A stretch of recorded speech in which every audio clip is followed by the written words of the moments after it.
we've bbeen doing this podcast for about 7 years now, and we started off with one very distinct goal, which was to try to be good boys and actually talk to the devs and open up the line of communication between all of you guys and the devs. And finally today, Asmon finally got that interview with Ian.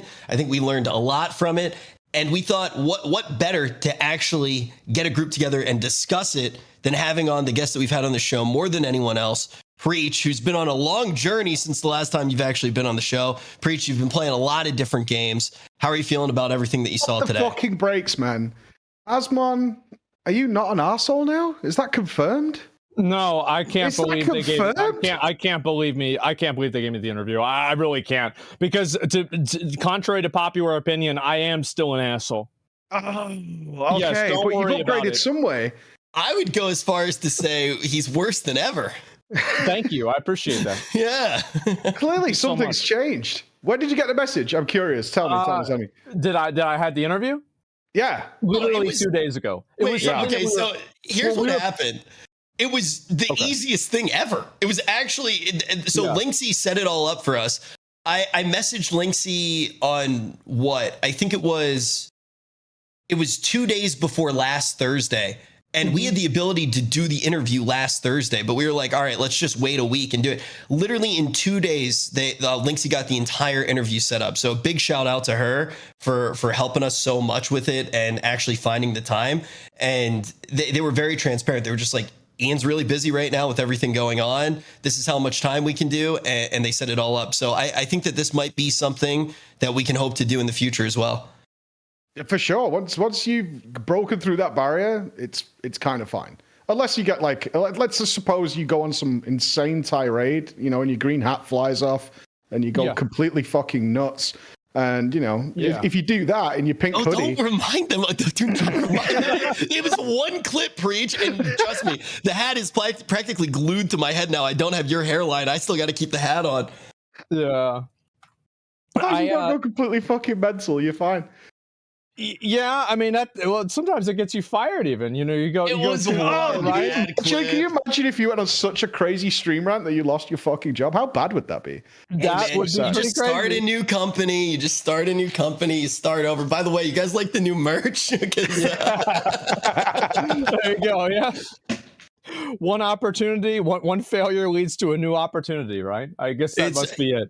Peckies, I'm about to fire you. Stop showing. Yeah, Nick's gonna show the clip. Which one was this? Too far. This was with power now, Rich. You start your little org, and now look at you, man. You got that OTK swag going on. You got your little shorts. You're firing people. Crazy. These aren't even my shorts. These are Sears shorts. Unwashed. Yeah. We share a lot. Nice. But the thing that I'm excited about is, all of us have had, I'm trying to think, the last time that we actually did an Allcraft episode together, it was a Final Fantasy one, and it was probably about I don't think so. I don't think. Oh wait, you didn't do a Final Fantasy one. So we that were means the going last to, one but we it didn't happen. I'm pretty sure it was quite a while ago though, so it's hard for me to remember. Yeah, I think it was during one of those Zach breaks. Right, it was just before that, and then you went on a break for a bit, something like that. Yeah. I just streamed on the alt channel for 12 hours a day. Yeah, I think so. Yeah, it was a long time ago. Yeah, Shadowlands is upon us. Was it like the launch of Shadowlands? Oh my God! Like that was a lot has changed. I mean, I'll say, Preach, you've finished the MSQ and Final Fantasy. Look at my head. Oh, that's horrifying. Oh wow! Wow! No, look at that dome, baby. So like, all right. I wish I still had as much hair as I had back then. I've got to say, dude. So do you have to do anything special with your hair now, or is it just like? No. It's done. Yeah, that's it. It's actually done. So like, it's not finished. No. Like the back sucks. You can kind of still. I'm happy. Let's put it that way. I'm happy, good, man. Yeah, it is. And so I have to ask this. So like, somebody said you can't have long hair if you get a hair transplant. Is that true? No, you can do whatever you want. It's completely full of shit. Okay. It's literally cut and paste, bro. If you could do it with the side of your head, you can do it with the top of your head. It's just cut and paste hair. That's all it is. It's that simple. So it's like saying, can you not cut the side of your head? Yeah, of course you can. You can do whatever the fuck you want with it. All right, great. I just had to get that out of the way right now. And obviously, I saw like your first video about Dragonflight. You seemed, I think, to some degree cautiously optimistic. How do you feel about the expansion, man? We all feel the same. We want it to be good. I want a reason to play WoW again, as do like hundreds of thousands of people, right? We want a reason to play the fucking game again. Like, I have not played 9.2. I do not have Battle.net installed, and I want a reason to do it. And when's the last time you logged in? Before 9.2, I was going to come back with my friends because although there's like all these weird rumors that people make up, I made no secret I was still playing when I said I wasn't making content on it anymore. But like people made like hunting groups to try and find my secret alt, and it was just my main character. I don't know what those guys were thinking. I could never find you. Smart. Yeah, they literally tinfoiled the whole thing and was scouring the armory for duplicate achievements and shit. It was so weird. But I was going to come back for 9.2 because I have a team of friends, like we all do, who wanted to check out the new raid. And then the first post that the one guy who was still playing the game, he was like trying to organize everything. He just put in, okay, guys, look, they've made 9.2 so simple. All you need to do is log in every single day. It's about 10, 15 minutes of dailies, and you'll be good. And immediately, half the team, including myself, was like, I'm out, I'm done. Like, nope, no thanks. And then I was like, well, I'm going to do the race to world first anyway. So like, I'm out like completely. As soon as that message was typed, in all good intentions, like it was tried to be so soft. It was like, we just have to do 10 to 15 minutes of dailies and you'll have everything you need. I was out. I was like, I'm not doing it. And just left it alone at that point. So I think the last time I logged in was the last time we killed Sylvanas. And then just logged out. No, I didn't log in. I had no reason to. I had no reason to log in. That was it. I can understand that. Yeah, I think that this is a really good place to start because I think when we're heading into a new expansion, and it was funny because Ian started to talk about this as well with Cataclysm, which I'm excited to dive into as we get a little bit deeper into the show. But what do you think the reason is? Because I'm in the same boat as you, Preach. I have not logged into the game. The last time I played, I did a dungeon with Asmon. That was the reason that I stopped playing the game. But for you, what actually caused you to take that break? What are the things that you want to see no longer in the game as we move into a new expansion? I promised the last time we did Allcraft we're not having a bitchy episode if I come back on. So this isn't bitchy. This is constructive. I said I'm not coming back because we did like 4 episodes in a row where it was like, and this fucking thing, and I hate it, and all those things. But I took the break because it was like an abusive relationship, man. I was waking up every day to do things that people expected of me and make content on it, and I didn't enjoy playing the game, so I was having a miserable time doing what should be the most fun job in the world. And I didn't want to play myself. So how can you make content on a game you don't want to play yourself? That makes no sense. So it's more of a like 1,000 cuts thing than one thing in particular that made you move away from the game. So I think that it's a really crazy phenomena that happened for all of us. I mean, look, we've all lost a lot of hair playing the game. Some of us have grown it back. What actually will allow us to feel like we're starting anew and not have some of those things that slowly wore us down over time still affecting us? For me, I just hope they are way more respectful of our time. That's it. I just want the game to be respectful of my time. And if that's the case, I'm happy to come and play. If it's respectful of my time, I cannot fucking wait to play. That's all. I don't want to be taxed if I send resources to another player, like some fucking weird government scheme where it's like, oh, you earned it, but if you want to give that to your alt, that's going to be a 20% taxation on top of that. The soul ass? Yeah, why? I earned it. Yeah. What are you doing? And so it's those things that are like story, fine, mandatory. I have no issue with that. They want to keep up with the story. But everything else, which is like, I hope they drop the fear of people not playing their content. That's the Theons, you said? Ooh. Oh, Preach doesn't even know about that. I Preach, don't. Did you play Lost Ark? He's insulted 3 communities in one sentence. Keep going. I played the beta, but I was in Mexico when it launched, so I missed that launch window, and I didn't play after that because I was doing FF stuff. That's probably. I played the beta. I had a sail on my ship and all that kind of stuff, and did the small people stuff, but I didn't do the grind. That's for sure. Okay. I didn't invest like my entire fortune into it. Oh, we can't all be winners like Rich, right? No, we can't. I mean, we can't. We can't. I mean, some of us have to work, and some of us can't just swipe our way to victory, I mean, imagine you host that. me, by the way. Yeah, sure. Don't worry about it. How much you selling that Genshin account for, by the way, Rich? Oh my God! Don't bring up the Genshin account, man. Half of it's Dude, worth I got sponsored by Genshin Impact 3 times, and I still lost so much money on it. They were literally paying me. Well, you're telling me you got 3 sponsors for Genshin Impact, and you're still behind? Yes, I'm still behind. Like they Holy literally shit. Every time I stopped playing the game, they were like, "Hey, you want to do a sponsor stream?" I'm like, "Yeah, sure." It's about time I made some money off of how good I am at this game. And then like 2 days later, I'm like, "Wait, all that money is gone." And then some. They hit me up to sponsor me when they want to make money. I'm their sugar daddy. You were such a crazy Karen as well. You were like, you know, them like ladies that sell like aloe vera bullshit on Facebook, because you were messaging everybody. You're talking to me like, I'm just telling you, Preach, like you want to get in here, man. It's like such a good game, you know, and you can make some good viewers. You'll have some. You just try it. Just try it, like some weird heroin pusher. It was like MLM, like delusional drinking the Kool-Aid. I was like an Avon sales lady going door to door, like, have you heard of the good gospel of Genshin Impact? I tried. It was a bit much. It really was. Facebook posting about it. They don't want you to know how good this game really is. The secret way you can lose money even after being paid to play it. So do you think like this is one thing that's happened with me, right? I'm curious, Preach, if this is what has been with you, right? Is that like whenever you play WoW and you pretty much only play WoW, like kind of like what we had done for so many years, like you just get kind of used to being more okay with systems. And I actually feel like not just like us, but like everybody in the community moving away and like playing other games and putting the context into the systems has actually been better for the game. Like, do you feel the same way? In an opposite, not an opposite way, but in a different way I looked at it. I was talking about it a lot this morning, is that the difference, there's always been like, you know, BFA ain't shit. And, you know, we had that thing. And then Shadowlands like shit. But the difference this time is so many people have tried other restaurants. You know, that's how I look at it. It's like people go to their favorite restaurant every fucking day for 10 years. They order the same meal and they're very comfortable with it. And they get upset like when the recipe changes a little bit. And they're like, oh, but they're still going to go to the same place.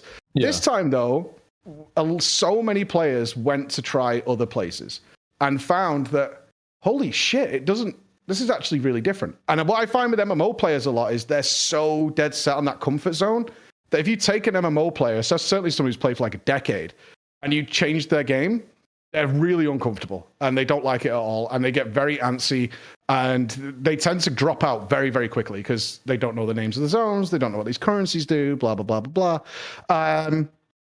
But now, certainly FF is the big one, right? That we've all played.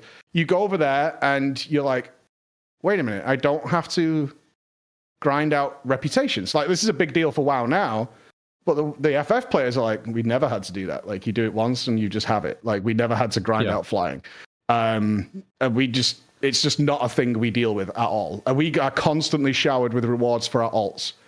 I can go and do, and I did that today, I can go do content from A Realm Reborn, which is like going to do some classic content, and I get rewards that gear my up-to-date alts on my high level. Oh, like the tombstones, right? Yeah, you're showered with stuff. No matter what you do, you're showered with stuff that makes your life easier everywhere else. And you just look at WoW and you go, what the fuck was I doing? Why was I grinding Pathfinder for like 6 months? Like, what the fuck was I doing? Why did I grind? I mean, why did I do the Maw intro 12 times? Which is what I did, like, for all my characters. Why did I do the Maw 12 times? And some weeks I was running Torghast 12 times because I wanted to just play my alt characters. That's a lot, you look back and you're like, it's about 4 hours. It's like 4 hours of Torghast. Yeah. I'm like, and then you go to somewhere like FF, and other games have done the same thing now, and you're like, why would we ever ask you to do that? That's crazy. I think the alt friendliness of Dragonflight is probably one of the most positive things that I see in the game. Because, like, I mean, you remember back in, like, Wrath, you would level up your character and you'd probably, or BC, you'd get it carried through your guild's Karazhan run, and then you were good to play your character, right? That's about it. There's no That's how I started my career, man. Yeah. I had to stop doing class guides. There was just too much bullshit. Like, you know, when I started making videos and, like, MOP, all I had to do was cap. After that, I could do whatever I want, and I could go straight into it. Yeah. And that was it. I didn't have to do any nonsense. And then it got to the point where it's like, yeah, we're just going to add more and more stuff on. But getting back to the original question, Now all those people have tried that. They're now looking at WoW and going, you need to do something pretty special here, because we've actually been to the other restaurants. We know what's available. And like, if you've interviewed Yoshi P, right? We all saw that. But their live letters are amazing. Like, they're so I mean, literally the lead developer sits and plays the game. Just capture my stream. Like, they launched that new Battleground recently, and in the release of that, he just sits and plays the BG with the devs. And I was like, this is brilliant. This is great. Because you can never imagine. I mean, I really like Ian. Like, I've spoken to him a lot of times. I have a lot of respect for him. We don't agree on a lot of things, but I would never expect on like the Dragonflight launch video, which I made a joke of because it was so glossy and so overproduced.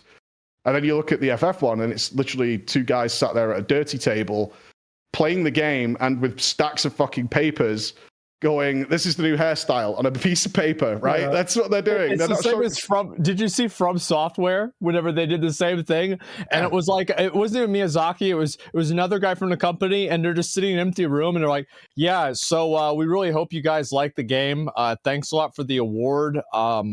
Yeah, so the game's going to come out and it's going to be good. And that's about it. Yeah. I can't remember, but it's so relatable. Right? It's so relatable. It's like, this feels like me. This feels like something. This feels like a Twitch stream. This feels like exactly what I see every day, and it felt so relatable. And that's. I think other people have tried all these other things, so WoW has to catch up. They're playing catch up, and I hope they nail it. Like, I'm not being negative. Everything I've heard so far about Dragonflight is really good.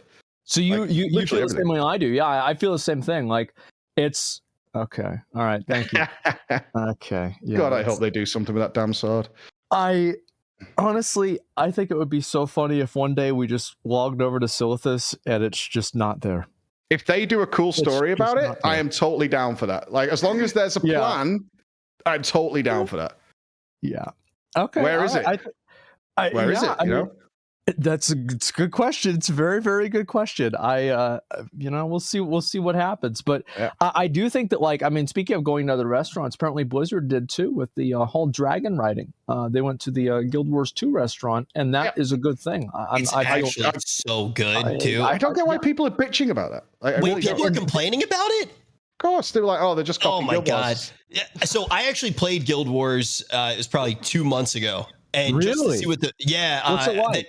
They sponsored me, but after the sponsored stream, I ended up playing it again to see more with the mounts. But I'll be honest, I probably wouldn't have actually checked it out if it wasn't for the sponsored stream.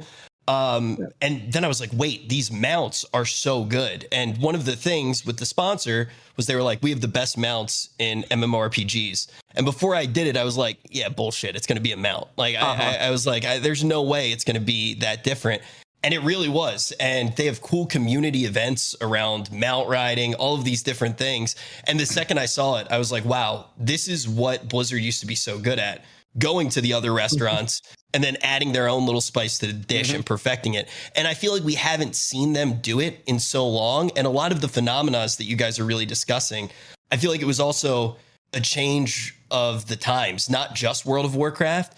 It was really easy to get whatever experience you wanted delivered. It was very easy to just play a million games, when back in the day, you kind of had to sit at the same restaurant over and over again, and you just waited for them to find the good shit and add it onto the menu. And it really did change in a big way.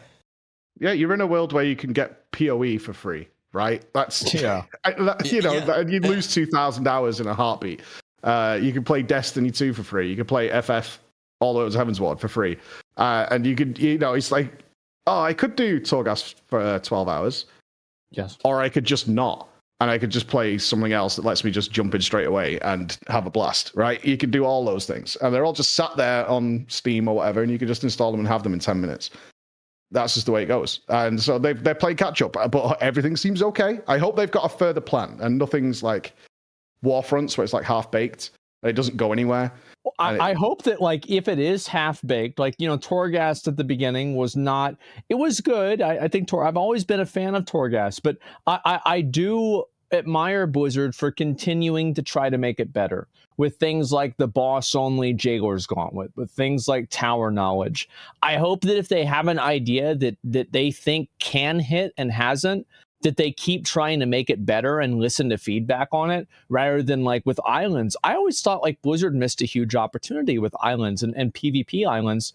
I thought that could be such a cool game mode that actually meshes PvE and PvP really well, because I think that's something that, you know, like you look at like Dota, League, games like that. I think those are good because they're a mix of the two. And we just never really saw that iterated on at all, because I think Islands were just perceived badly. So I hope that they actually have the confidence to keep building on what they do. Just to clarify, Dota is a very good game. League of Legends is terrible. But Really? Preach, what were you saying? No, I mean, the list is endless of things that have been like, oh, you didn't immediately like it, then we're getting rid of it, right? It's Warfronts, it's Garrisons, it's Azerite armor, it's and Covenants. Every single one of those things should be fucking awesome and still relevant to this day. But they're not. They're not. You mentioned it as well. I've talked about it a lot. You need the step 5. Where's that? Step 1, here it is. What don't you like about it? What do you like about it? There's step 2. Let's keep going with it and let's keep it relevant. Because, I mean, how much content has been lost in this game over the years because they just abandoned it? Class halls, you know, all those things that we played, and people, some of them really, really liked those things, and they just got left behind and gone. And it's like, it's a waste. It's such a waste. I was so glad they brought back. I was so glad they brought back Mage Tower. Yeah. Is it good? I haven't played it. Did it come back well? It is a very good reminder of how much we have borrowed power. But yes, it is good. Yeah, I do think that it is good. Say. Like with borrowed power, you know, the term has been used so much now. I feel like it encompasses a lot more than it used to. Is there ever a realm where borrowed power can be a good thing? I think chat's instantly going to say no, but Preach, do you think borrowed power, or Asmon, if you want to start? Yeah. I think borrowed power can be great. Tier sets are borrowed power. Like Deathbringer's Will was borrowed power. Oh. I think that having cool things that are borrowed power is okay. I think that there are the two things that I would measure it by. How long does it take to get? How much is it like completely, like how well is it balanced? And I guess also you'd have to look at like how easy is it to do on alts? Because I think that's a big factor for people. Because like, if you have to go all the way through a system like this 2 times, then I think people are going to automatically just be out with it. I think that's the same way, like Preach was saying, with doing Torghast and 12 characters. Like, holy shit. Yeah, borrow power can be absolutely amazing. It just went way too far. The pendulum swung like mad. And so the whole game was borrowed power, practically, because the talent system was like, that poor talent system just got left and abused like Rich's dick for years. You know what I mean? It just got left alone. And it just was crusty. Yeah. Old cobwebs on it. Nobody cared about it. Nobody cared. Nobody could. But you know what's important? I watched guide videos over and over again, and I found the perfect. Everybody, you have to watch the guide videos. You have to continue watching the right type of content, and then you'll find your streamer, your content creator, and find a home. That's what I did. Well, luckily for you, it seems that's the case. Yeah, you're right about that. And that's why I Preach. I totally understood what you're saying earlier, how hard it was to stop making a lot of those videos, because my girlfriend recently did the same thing, and I just know how difficult it can be. And I'm always here for you, man. I mean, I'm never there for you. I know. I miss you. Come on. Okay. What made me really sad though? It made me really sad today is I was reading the notes after the Twitter that Taliesin did, which is really good. We listened to the feedback that borrowed power doesn't feel great. We pulled up the video that I made 5 years ago and the BFA Alpha week 1, and I'm so sad in that video because I'm like, I know you guys want class guides, but they'll all be like, this is shit and this is shit.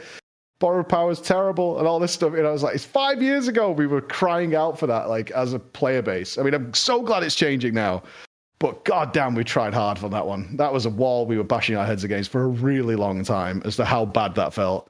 Well, I think this is one of the more relaxing things about Dragonflight is the fact that there is not the implementation of the obviously fucking broken system that everybody knows exactly what's wrong with it. And Blizzard, in every interview, people are waiting with bated breath for them. Please mention Covenants. Please mention Azerite armor. Please mention Legion legendaries. And they don't talk about it, and people are mad. And like, yes, the chat is saying, yet, you're right about that. I'm waiting for for it as well. That pessimism's still there. Yeah. I'm waiting for that meeting. You're still like bracing yourself. It's like, yep. okay, what is this? Yeah, that's a very good point, guys. That's a very good point. But at least it's been good so far, and I'm glad about that. Yeah, it's like it feels a lot better than Shadowlands. Like Shadowlands looked really, really good, and the alpha was fun. The alpha was fun as hell. And you know, at the start, it was like, this Covenant thing could be a problem. You know, maybe we shouldn't do this. And then it kind of grew, and then it got, you know, it's like, here's conduit energy, surprise, surprise, and here's the renown grind that's like punishing you for playing the game at launch. And it's like, good game. And we were like, oh, come on. And I'm still kind of waiting for it now because, again, I would be really excited to not only play it, but also be able to like turn the stream on and play it and people not be like, are you fucking crazy? Why are you doing this? And have fun. That's it. Because I also miss my friends because not everybody came to FF, you know, and I miss all those guys who are still the dudes who want to play some WoW together. And we don't have that thing. We all have our little games that we play occasionally, but that's it. But WoW, we were all unified on. And I miss those dudes a lot. But I think nobody going to play. People that feel that way. You know, the last online 8 years ago meme. Yeah. But it's not even a meme. MMOs are your friends, right? That's it. Right. Like, I mean, FF's like that. It's the community that you go into. You log in, there's your free company house is fucking partying and rocking, and everyone's wearing chicken heads. I'm a happy camper. I think it would be badass if we had guild housing in WoW, or like some sort of community housing in WoW. That would be so cool. Like, I've been to people's like FCs and like also to these. I'm sure you've seen like the nightclubs and stuff in Final Fantasy. I've been to several of them. They're awesome. Oh my god, they're so I'm good. flying one of the DJs over for holy fucking shit. Okay, yeah, that's all right. Yeah, that's quite. I don't go to the sexy ones. Just want to be clear. Oh, wow. Me neither. That's what they were going to be. I guess you're a married man. You know, it makes sense. It wasn't even that. I swear to God, the first time I was invited to an FF nightclub, I was like, dude, no, it's going to be just gross. And they're like, trust me, it's not like that. And I'm like, yeah, okay, I'll come for an hour. So like, I've tried it and I got there and it was the most fun thing I'd been to in the game. It was awesome. I avoid the sexy ones too. For me, you know, it's more about really connecting with people and creating friendships. And I don't need all that mumbo jumbo and that weird jazz getting in the way. So I feel like we're very similar with that, Preach. Well, someone was asking me yesterday, is like, is Rich going to be on Allcraft because we haven't seen you two together in ages? And I was like, yeah. And they were like, well, I mean, I don't like Rich. So how would you describe him to me to make me like Rich? And I was like, there's only one word that describes Rich Campbell. That's wholesome, baby. Wholesome. Oh my God, man! You made him permanently hate me. You finished what I started. I feel like we haven't actually gotten to talk in a long time. I watched your stream a lot during MSQ. I watched it a lot during MSQ, but I was always scared to say stuff because I didn't want to spoil anything. Well, I kept dropping in to talk to you, and you were like, "You need to leave." You kept kicking me out of your stream. I kept kicking you out of my stream because I didn't want you to ruin anything for yourself. Because you were like 2 expansions behind me. And then we had a war about Tataru. You were like, just trust. It'll happen for you eventually. It'll happen. Tataru is not that bad. I'll say that. I don't know. Where are you up to in the story? I'm not going to lead you. He's at. You just finished Heaven's Word, right? You're in Stormblood. I am. Oh shit! You got a road to walk down yet. I've got a lot of content. I've got to get back to it. I'm hoping to get back to it before the whole alpha and everything starts, so I can just like kind of have it ready. Like, I feel so bad, man. Like, the Dragon Song War Ultimate came out and I'm not doing it. I really wish I could be doing it, man. Have you done it? I casted it. No, I'm working. I'm like in this phase now because of how I treat these games. Is I've done the MSQ, and now I'm learning about the MMO side because FF14 is like a single player RPG for a lot of it. Yep. And then you realize, oh fuck, there's actually an MMO behind the curtain that is entirely optional. So it's a game, and now I'm learning how they did their systems, but I'm going through them in like chronological order because I could see how they iterated on it and changed their minds. Because like it starts off kind of WoW-ish, where they like took some WoW ideas and they're like, let's put that in. Didn't work for them, and then they found what did work, and now you can track how that changed, like with all the releases they did following that. And that's been really cool for me as a total sort of mechanics nerd, is to see how they went, oh, okay, that doesn't work, let's go this way. And then find their feet, and now they're totally different. One of my favorite fights of all times. Like, no joke, one of the most rewarding experiences I've ever had in gaming. I'm a triple legend, by the way. I feel like some Weren't people you carried? no. I actually carried Svi. You should see the DMs right now. Right. He's like, man, this fight's been brutal. Rich, what are you doing? Do you have a closet you could sit in for a little while? We could really use your help. I could show the DMs, but look, I don't leak DMs. I don't even talk about them. I mean, you shouldn't, because it's got your credit card number in there. So I get it. Yeah, it usually does. Yeah. I'm like, hey man, quad. But yeah, no, in all seriousness, I'm very excited for that fight. Have you gotten to do Uwu and Ukab yet? No, all I've done is cast the ultimate. Because they did a charity cast, with all POVs and things. So I casted the ultimate. I haven't tried it yet. Honestly, I don't like streaming raid prog. I don't know if you feel the same, because it takes fucking forever, and I think it gets a bit boring to the audience if it's like forward. Yeah, right. Yeah. It's fucking boring. So I love the extremes though, because that's like an afternoon from start to finish. The extremes are so cool for streaming. It's like, oh, let's do an extreme, and you get a team together, and you can finish that in the afternoon. And I really hope that comes to WoW. Like, getting back to Dragonflight, I fucking really hope they start coming out with single encounter fun thing. Instead of it being like big raid, big gap, big raid, big gap, some single Onyxia style stuff they've done in the past. Yeah. So fun to do with your fucking friends. They can use existing environments, throw a boss in there, add it in some relevant gear, and they don't have to build, a giant raid castle or anything like that. Just some nice, cool encounters that people can do on a weekly basis. It's my favorite thing in FF is like, oh, do you want to go and do this extreme? It'll take like 4 hours to prog it, and then we can smash it out easily after that. And it's super fun. I would love them to have that. The longer the fight, the better.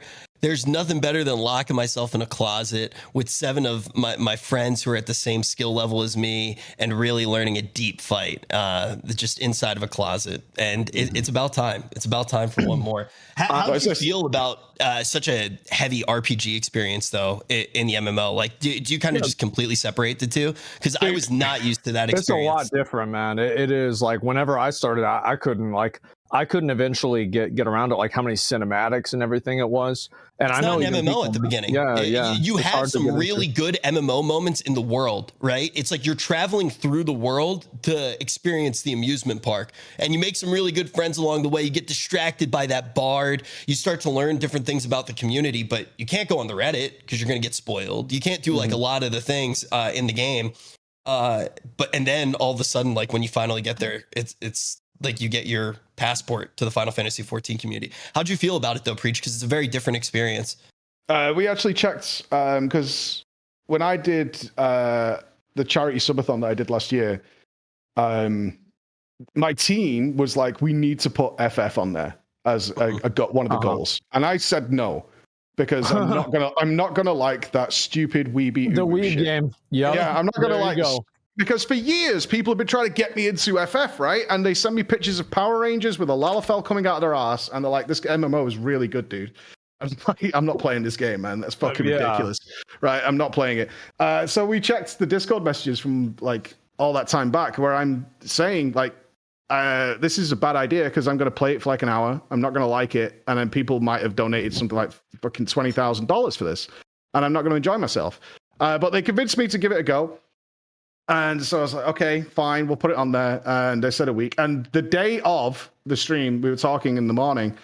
And in there, I'm going, I'm taking the piss. I'm being really sarcastic. It's like, but what if the story grabs me and takes me on a little journey? Like, because that's what people have been saying to me all this time. Lo and behold, I mean, I've literally cried at one video game in my entire life, ever, since I've been playing since I was like 3 years old. And I cried 5 times at the MSQ. Like, it grabbed me completely. Dude. Yeah, it totally. I couldn't believe it. Damn, man. It fucked me up. Man. I was like, what do I have to look forward to? This is insane. I'm just saying. You'll be fine, man. I didn't cry at all. Yeah, neither did Noble, actually. Neither did Noble. But it got me, for sure, at a certain place. It was like, motherfucker. And I could feel it coming as well. I was like, no way. No, I'm just like, for me, I'm not a big crier in general, and I'm overall. You're too tough, right? Yeah, I'm pretty tough. Thank you for realizing. So for me, there were parts in the story where I definitely, I felt like a little like, you know, in the bottom of your stomach. You feel that, and I was like, oh, maybe I'm just hungry. But I definitely like the story a lot. Yeah, I enjoyed it. Let's put it that way. Dude, I think that's one of the better things, and I feel like WoW definitely like it seems like they're trying to play catch up with that, because like the story in Final Fantasy is like just so massive, and like in my opinion, I don't think WoW is ever going to have a story like Final Fantasy. That's just not the strength the game has. That's not. Yeah, I don't think the audience would like it either. If they started putting like really long cutscenes, it's almost ingrained into muscle memory now. When was the last time you really read a quest? Like, I read the main story in the alphas, more for stream content than anything else, so we all know what's going on. We can have a discussion on it. But I know 100% if I'm off stream and I'm playing, skip. Where does the quest tell me to go? You know what I mean? I've tried at the start of WoW to, like, all the way back in the day, but it was like a fucking paragraph Andy typing his little essay to tell me to go and kill a Yetis in a cave to the east. And I was like, I'm not reading all this. This is crazy. Like, you know, he's telling this little life story, but ultimately he's saying, oh, you need some Yeti pelts from a cave. And I'm like, okay, I'm not reading all this shit. Like, there's just no way. It was so funny. Dude, Becky. Yeah, I'm the same way. So I like cannot, I will never forget. Asmon's at the part with Heart. Man, my hair looked great back then. How long ago was this? But we were at he was at the part with Harshafont, and and he's got Cody behind him, and he's playing it like it's a WoW quest, and he's turning around, and he's like, yeah, fuck yeah, dude, fucking horse fart over here, dude. What the fuck, dude? And then he turns around. You're not doing the arms. What, dude? What, dude? What, dude? I was so fucking pissed because he didn't know yet. He didn't know what was gonna happen, and he just assumed it was a WoW quest. Dude, I remember whenever that finally happened, and like, I saw later on that day, there was a huge thread on 4chan where they all wanted, like, all the WoW players wanted Cody to, like, turn off the computer or choke me out because they knew if I finished the quest, I would keep playing the game. Yep. It was the funniest fucking thing, man. I remember I played at first, I was playing the game out of just, like, curiosity. And it was like, okay, this seems pretty cool. And I was excited to progress my character. And I was like, okay, I'm just going to play the story and I'm going to get to the end game. And that was my drive at the very beginning. Then about like 2 or 3 days in, I was like, holy shit, the female character models in this game are awesome. I was just completely sucked into the degen side of the game.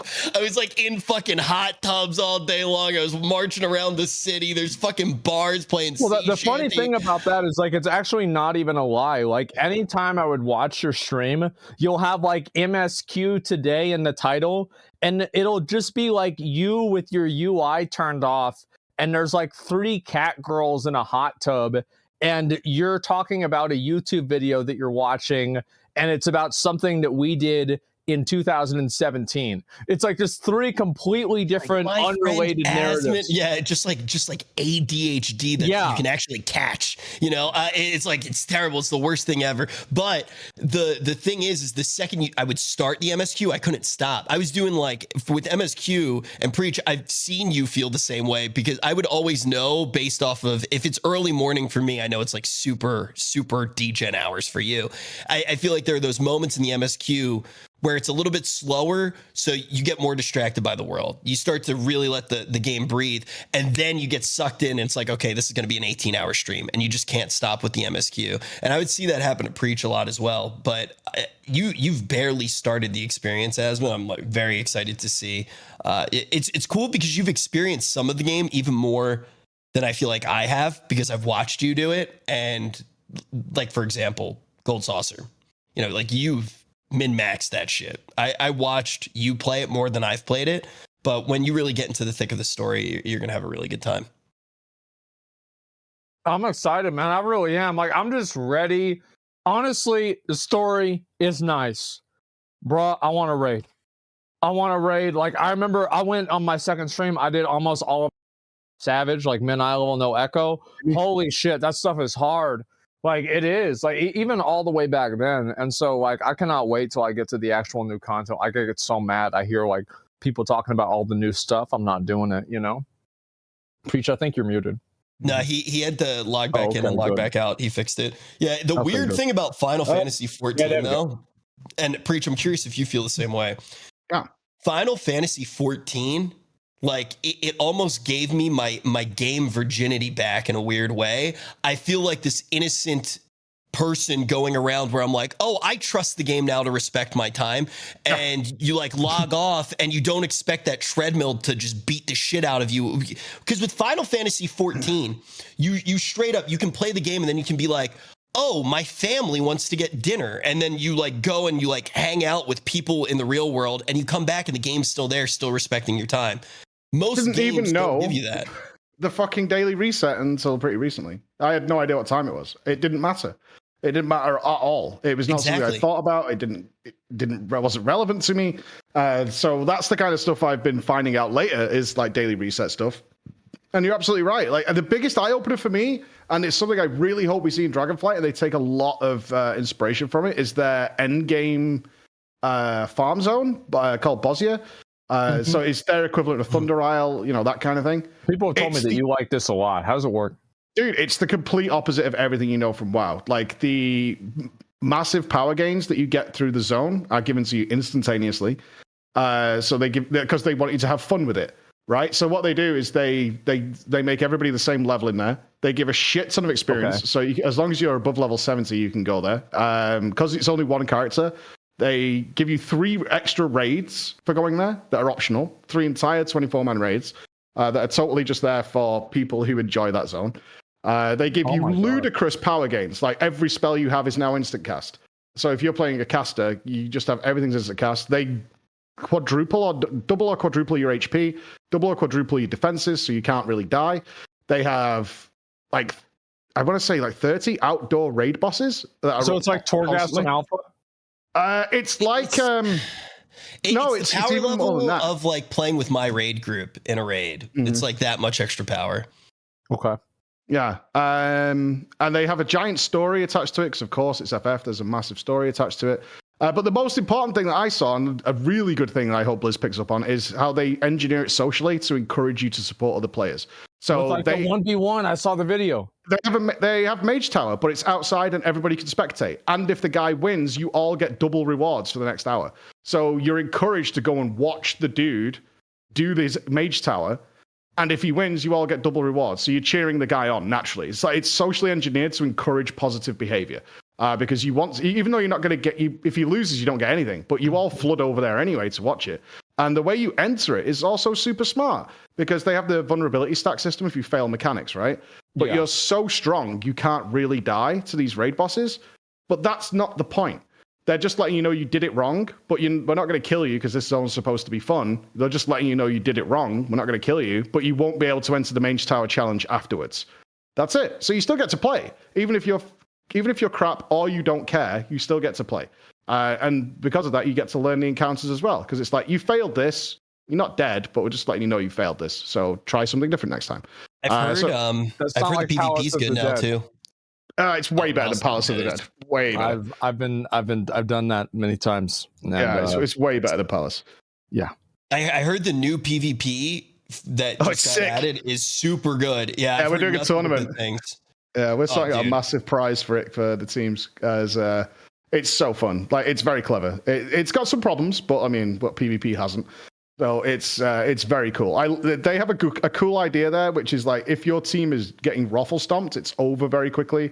If you're ruffle stomping the other team, it's over very quickly. But because it's all random, you can't queue as a team. So you are randomly placed with people. You can do team games, but it's a separate thing where you have to make both sides of the team. So you can run tournaments. Yeah, exactly. So in this, but if your teams are pretty evenly matched, the timer extends because it's like, oh, you found a good back and forth with interesting play. Then the timer extends, so you get a lot longer to play. And then they just gave everybody ridiculous limit breaks to go with it. So you all got completely stupid abilities that regularly up. So it's super fun.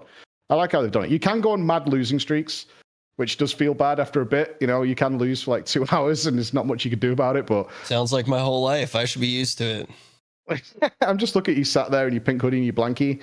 I think you're doing all right. I wish I could. People couldn't focus when I didn't have the blankie here, so I didn't have a choice, man.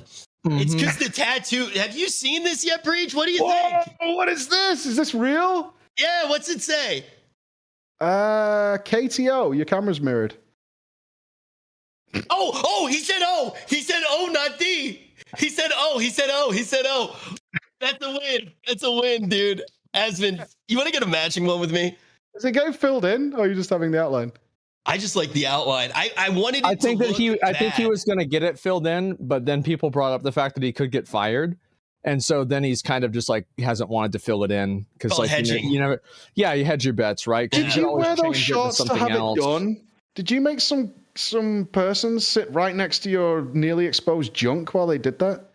Oh yeah, and Andy was there. Yeah. And good old Andy was there. Also, so I was gonna get it very tiny, just OTK. So here's actually the story behind it. I had it as a sub goal. I didn't realize that the sub goal. I can't believe you did this. I really can't. Yeah, I fucked up. I actually had to do another tattoo stream. So I didn't realize that the sub goal didn't say Final Fantasy 14. It didn't say Final Fantasy 14 tattoo. It didn't say tattoo. It said Lalafell tattoo. So I'm actually getting a Lalafell tattooed on the bottom of my foot, but I had to find a really good tattoo artist to do it. So I have to fly to this tattoo artist, and I am getting my character tattooed to the bottom of my foot, so I never have to look at it. I thought it was so you could step on yourself, because that's your ultimate fantasy. Yeah, it is. Step on me, please. Yeah, no. So it's I got to put it on the bottom of my foot. But I go to do this tattoo, and I was gonna get the OTK on my inner lip because it's like essentially a free tattoo. No one's ever gonna see that. We're getting ready to do the IRL stream, and the backpack breaks. So I got Andy trying to fix the backpack. He's yelling at the fucking thing, cursing it out.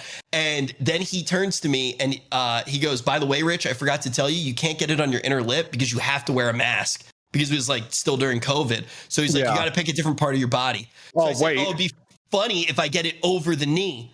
So I decided that I'm going to get it over the knee. And I'm just going to get tiny little letters, just OTK over the knee. I thought that would be really funny. And Andy goes, the one mistake that people who get tattoos always say they make is not getting it big enough. So I got Andy Milanakis sitting here who's completely tatted up. He's got a desk tattooed on his arm. He has like the most random tattoos. And he goes, you got to go big. You got to go as big as possible. And I ended up with this. There's so many strange life choices in that chain of events. You want to know the best part? The backpack broke. None of it was on stream. People still think it's a fake tattoo. Jesus Christ. I don't even know what to say. I really don't. People, I can't believe you got it. I really can't. Well, at least it doesn't say Blizzard, right? What if you changed the name? OTK? You know, we've been thinking about that. Yeah. We've actually talked about it in the past. I've been sitting here quivering. Yeah, probably change the name. I've been trying to ditch the name Preach for like 10 years, and here we are. Oh, yeah? Yeah. What do you want? You know how we came up with OTK? Mike. What's wrong with Mike? Just Mike? Okay, just keep it simple. Mike on the internet. Mike. Yeah, because it's more because with my family, I have to deal with kids now in school, and they're like, they put my video up on the classroom's TV. Oh my god! Oh my god! I told my kids never to do that, like never just to say Daddy does something with media, just say that. But they revealed, and then they put it on in school, and it was bad. Oh my god, that'd be really rough for me and my significant other. Mm-hmm. Yeah, it was a bad day. It was a bad day. Man, I hope maybe there's a way that we can just like completely make them not know. I'm sure. Just don't, maybe not bring it up or something, or maybe I don't know. Maybe make a tweet about it. That's going to be really rough. Yeah. Man, really rough. Trust me. So what were we talking about? Dragonflight, baby. OTK. Yeah. I mean, like, I think that like them also adding in like the solo shuffle and like the solo queue stuff, because like to a certain degree, a lot of these games do have a solo queue system. Something like League of Legends, like obviously BRs are pretty much all solo queue. And even like Lost Ark is solo queue. Many games are. And so I'm really hoping that like with this new feature, they'll be able to actually make PvP more enjoyable for more people, because I think a lot of people just don't play the competitive PvP because they don't have teammates. It's like such a huge barrier. I'd say the only thing that's like not blowing my skirt up right now is I haven't heard anything that's really made me excited that's coming. because everything seems like a good foundation, like the stuff it should have been in place like 5 or 6 years ago, right? Yeah. So everything they've announced is more like fixes to problems. And the only really new thing I've seen is the Dragon Mount thing, which is kind of okay. I hope they do something with it. Like you brought up combat in the interview, right? And I really hope they have some really cool races because they have all this maneuverability. They do all this cool stuff. So hopefully there's like, again, that step 2, 3, 4, and 5. It's not just if it's just a Barbie doll that you could dress up, okay, fine. But it has potential to be so much more. Like the talent system. I hope there's none of them like, and it increases life loot by 2% and increases life loot by 4%. You know, I hope there's none of those in there because that's just a waste of potential. So I'm really hoping for that. But I haven't seen anything in Dragonflight that's made me go, oh, I can't wait to play that. That's the only thing I'm missing. What would you want to see them add? Again, like individual raid bosses, things like that are just adding content in. I know they can't do player housing right now. I've spoken to the devs several times on that, and they have mad problems with the way the game's coded to put that in. So I get why that's not there. But certainly more content that I can do with friends, not mandatory, that is worthwhile doing. And that's kind of broad brush, I know, but I think about it in FF terms. I could spend a whole day in the Gold Saucer just pissing about with friends, doing the slices right or whatever, because it's just really fun. There's no real goal to it. It's just really, really fun. Or doing extremes, doing the tribal stuff, whatever it is I want to do. But that choice, I don't know what I'm doing when I start a stream of FF that day, really. Like, I sometimes have an idea, but sometimes I'm like, let's go and do Eureka. Let's go find out what that's about. Let's go and try a different job, a different class, and just go and jump. Let's do PvP today, that kind of thing. So that's why I want that feeling back in WoW, because I had that at weekends all the time. I was like, what are we doing today? I don't know. Let's go and check out like the Lich King stuff. Let's go and check out the Tuskar fishing competition, you know, stuff like that. That was really fun. Yeah, different. Just to little be fair to like WoW, that. though, I do want to say, because I had the same exact feeling with Final Fantasy, and in a lot of ways I still do, and I still do think that it does the world better than World of Warcraft does, right? Like a lot of the world of World of Warcraft is gone, but one of the weird phenomena that I think a lot of us had with Final Fantasy 14 was they did a very good job at making that content that was evergreen and you could come back to for the first time. So you got all of the game at once. It all still felt good, which made the world feel way larger and it put you in the best mood ever, which World of Warcraft's just never going to be able to do. But nope. I do think, Preach, the one thing that you said is a similar feeling that I have with this current expansion of WoW. I think they can do it. You think that they can? 100%. They did it with the Mage Tower. They can balance it and they can make the classes better because all they have to do is balance on a handful of baselines. Are you saying classes in particular, or are you trying to say to build the whole world back up? To build the world back up to where you can go back and do something like BWL and have it still be relatively a challenge. Like, it's not going to be the same as it used to be, right? But that's the same as it's like you go and you do Titan Extreme. I can pretty much guarantee you Titan Extreme is harder than Ravana Extreme. You know, and I think it will probably be even harder in Stormblood as well. So I'm sure like the difficulty increases too. Yeah, it's definitely non-linear. Some bosses that are hard, some are easy. But I agree they can do it. And I think the biggest thing I would like to see, I think something that would really excite me is that I would almost wish they would dedicate a team to just constantly making the world living and breathing. And coming back to the sword and the joke is that it blows my mind that they'd never set up a town there. They never, over time, that hasn't grown into a place. Because it absolutely would. And when they do big story stuff, they don't reflect that in the open world. And it really bothers me. Like in BFA, we had the sinking of the ships and the Shara was out there, but you could still go on your island expeditions, no problem. You could still go on boats between both the landmasses, no problem. They should have had something in there where sometimes you can get attacked. Or something happens and you get attacked on the boats or your ship gets sunk. They could have come in some new islands, which are actually you've got to fight. Instead, it's an island. Now you have a boat thing that's going on because that's what's happening in the game. Because we seem to have this very separate thing where the story's happening and all this crazy shit's happening and there's a giant monster attacking the main city, and then the cutscene ends and everybody's chilling. Everyone's fine. Everyone's fine. Oh, a sword just landed in the middle of Silithus, this giant fucking sword. And nobody's been to investigate. Nobody. The goblins didn't go to try and get some of the material to build new things to sell to people. There wasn't an industry. Tourism, like people didn't want to go and see this fucking thing. Well, they did, right? I mean, that was like the whole goblin thing for like for BFA. It's just that, like, it's not really very well represented in the game. I think you go there. What's there? A little tent, and then people like pretty much there, right? Tent. Yeah. Right now, there should be a city set up there. There should be a whole thriving town there. It had at times. Really, I think people are going to disagree with me on this, but at times it had some incredible story with just terrible storytelling.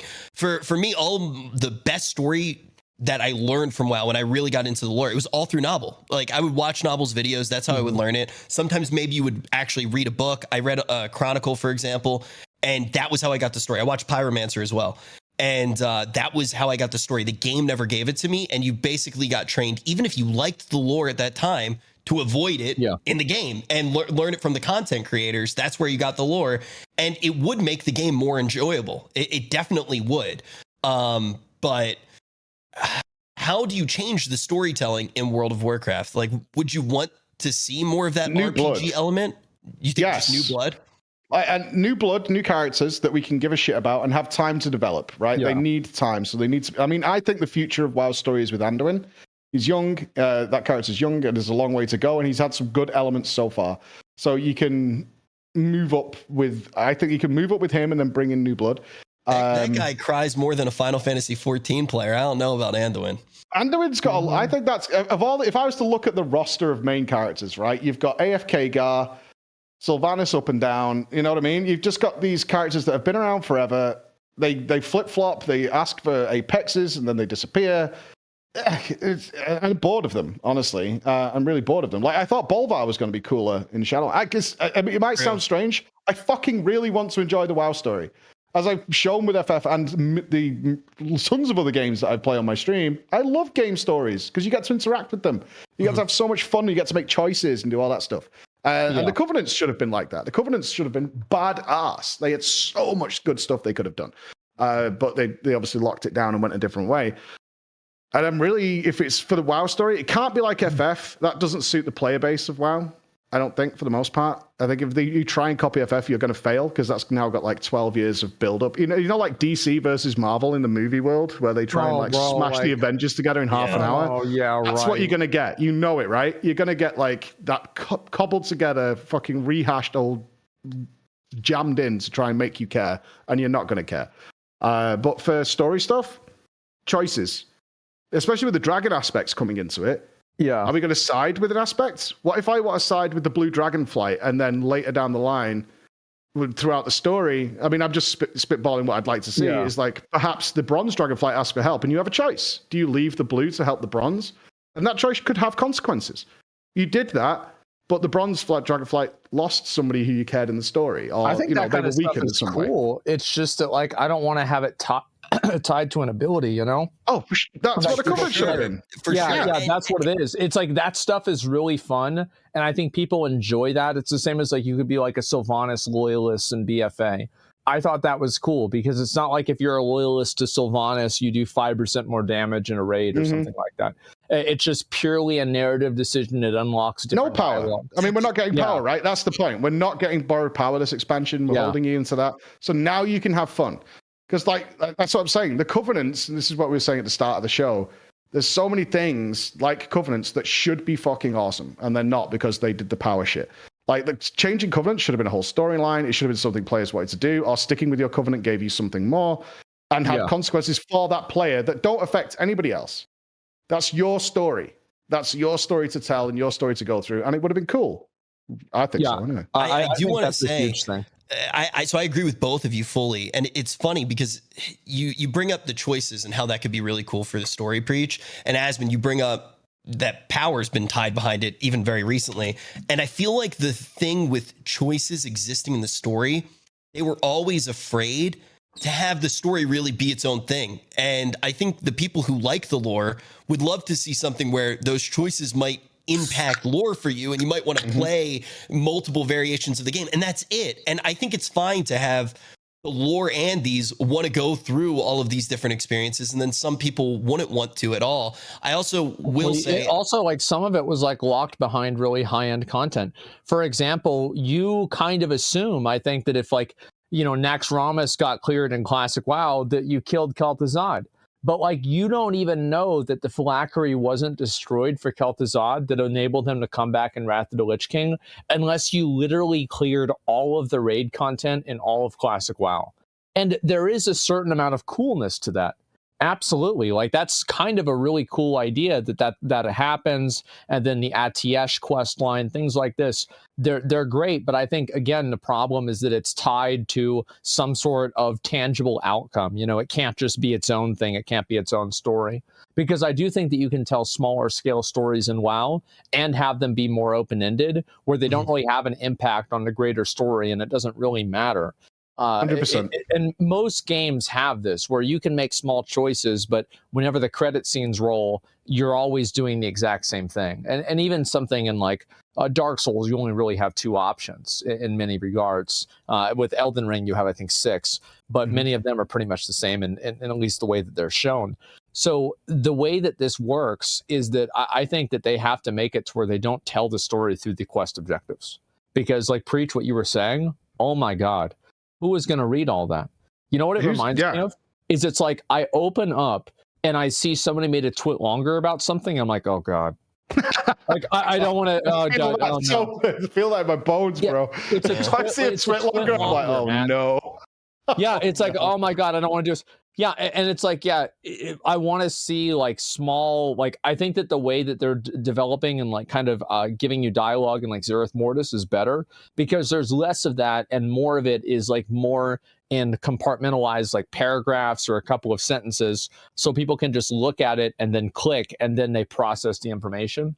And they don't just completely ignore it. Because I do think, like, whenever you go back and you look at, like, when was WoW at, like, an all-time hype period, I'd say 3 points. Wrath of the Lich King, because of the Lich King. Yep, Warlords of Draenor, because of the Warlords of Draenor. Like, marketing in general. Yeah, the marketing was fucking S tier. On top of that, the characters, people started to like Garrosh at that point. It was amazing. And then the next one was Legion. It's like, why is that? Because of Illidan. It's like, what do people remember from Legion? Probably fucking Illidan. Illidan was really, really cool. Sorry, I think that this is really important. Chat, he's not saying that WoD was, like, the best version of the game ever. He's talking about, like, the hype. So, like, the hype leading up to WoD was actually the biggest it's ever been. Like, it was insane, man. Like, everybody was excited about WoD. Like, Preacher, remember too, right? I mean, it was crazy. Man. It was the most a shame that the first week I logged out. I logged out and went and watched Interstellar because it was broken. That was the only bummer. But yeah, the leading to it was amazing. I think we're all on the same line here. Is you need something tangible in the world, because as soon as I saw the Covenants, for an example, I always thought, like, what if I went Revendreth and then I decided to swap over to Kyrian, and therefore I got, like, a new title, like something edgy, probably because it's Vampires to the Light, like Daywalker or something. So you got this title, and now, like, they were untrustworthy and you had to go through something tangible. Like, you arrive at the Kyrian place and they're like, whoa, you're from there, and then when you go back to Revendreth, they're suspicious. You know, like, tangible things that happen in game that aren't just paragraphs and paragraphs of text, but the NPCs respond to you differently, and they treat you differently because of you've turned your back on them, and I would definitely have a cool armor set that shows that you've walked that path. And I thought the same about the class halls. Like, it was such a shame to me during the burning of Teldrassil, where we had the class halls where all of the factions are together and the NPCs didn't give a shit. You had some of the most important lore characters in the fucking history of the game stood in the class halls, and Teldrassil's just burned down. They're not talking about it. The Night Elves aren't furious at the other characters and stuff. Why? Like, they should be, right? Like, this is neutral ground. What a great place for visual storytelling would be to go back to your class hall and have the NPCs fighting and angry and segregating themselves in different parts because of what's just happened. You know, we don't trust them. And I was like, that's the storytelling I'd love to see. And that's meaningful choices. Like, unironically, that's a meaningful choice that you're making along that way. I was glad to see, like, at the end of the like Arbiter quest line, they had a few extra dialogue options between the different characters, right? So you had like Gen Greymane talking with Anduin, and then Warthamar talking with Gen Greymane, and then Bane and I think Thrall talking to each other. These are good things, and I want to see more of that, and also because it's voice acted. One of the big reasons why I think that content in other games is so much more easily digestible is that it's voice acted and it's easy to understand. You don't have to go out of your way to read something. Nobody wants to fucking read, man. Nobody wants to read at all. Let's be honest. Nerds, dude, man. At this point, you know, you look at World of Warcraft and even Toontown's lore made more sense. Like and it's not just Final Fantasy 14. I think we keep looking at Final Fantasy 14 as an MMO that delivers story in the right way.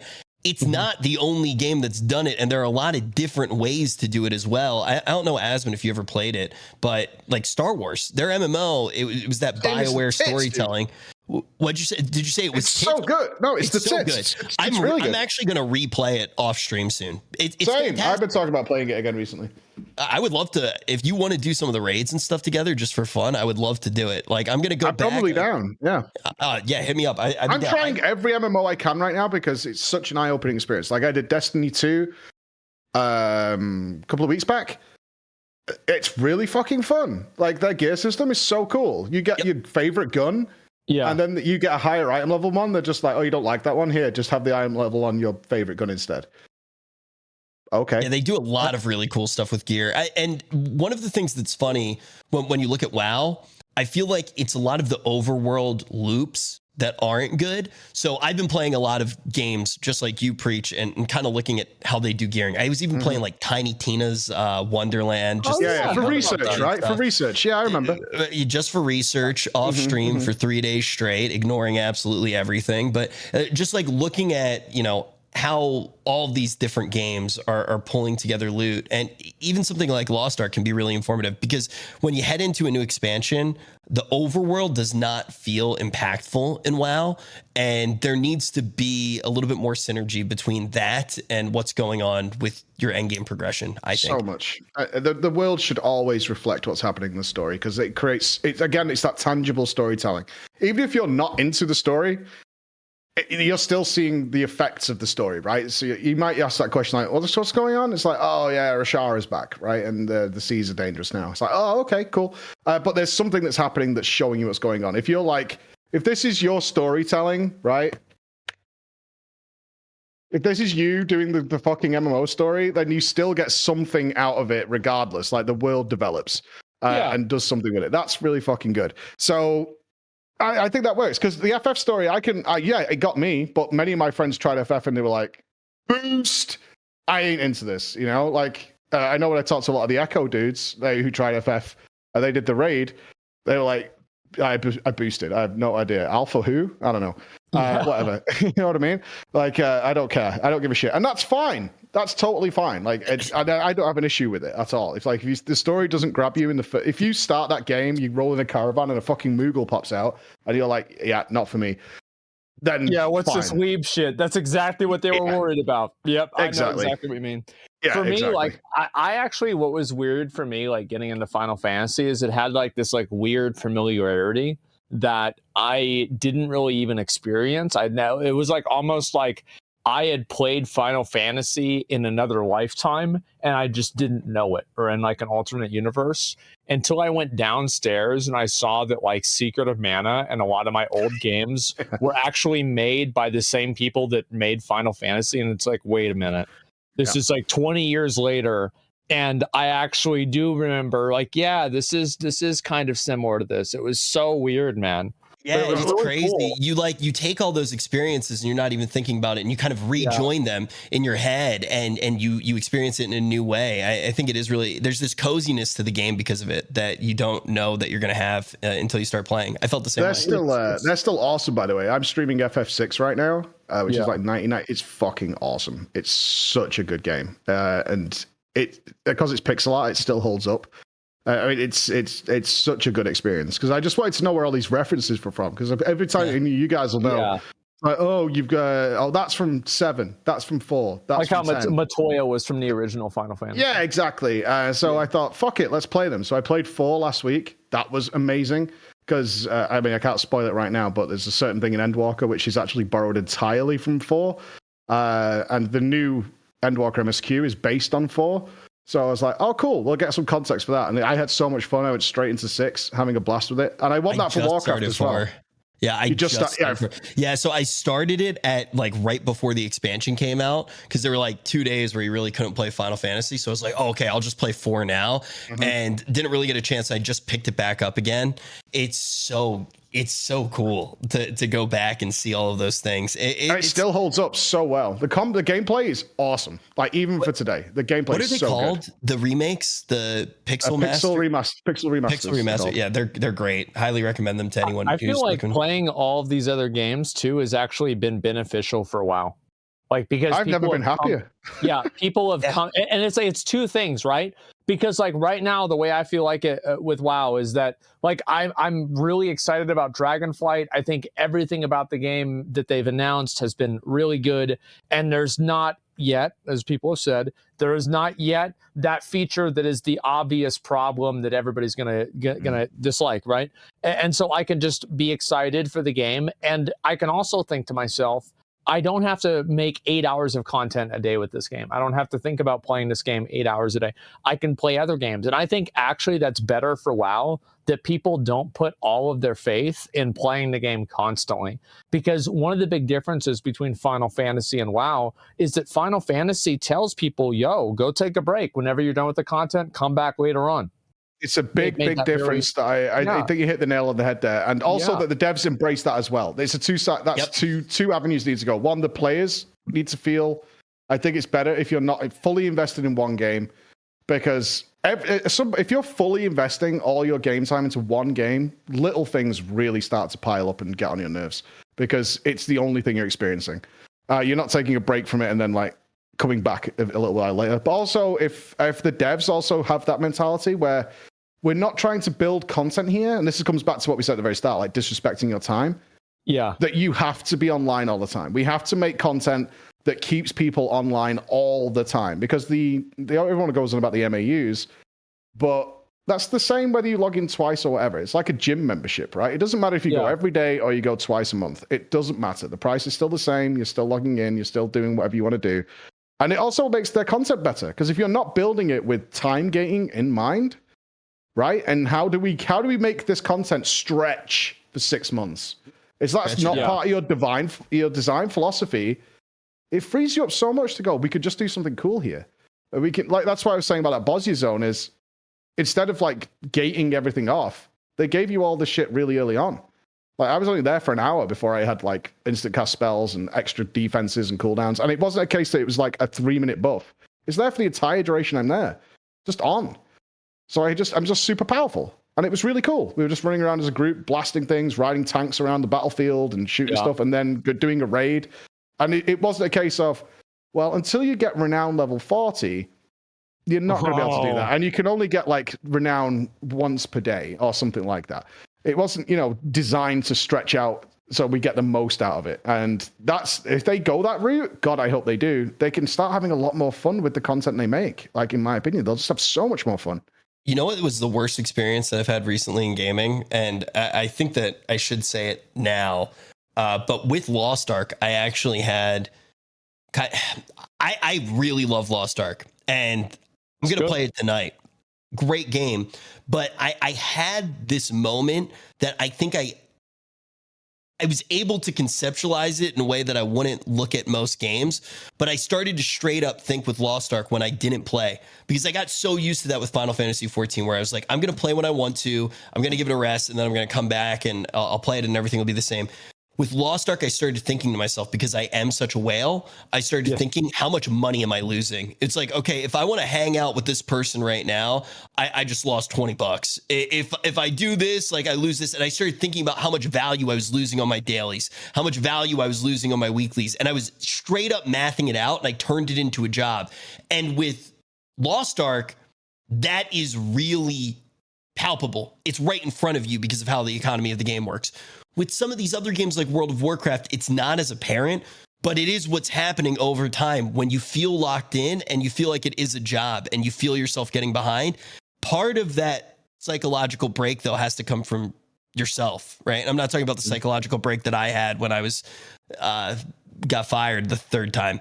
I'm talking about actually taking that break and not letting it get to you. And it's a tough thing to do. And I feel like the World of Warcraft community maybe has that mentality now in a way that they haven't before. Yeah, that's what I'm saying, right? And like that's so much better. It's so much more of a healthy mentality because it's like, yeah, maybe you're not going to have content in WoW forever after the patch has been out for 6 months. You're not going to have something to do and grind for 8 hours a day every day. And you know what? Maybe that's a good thing.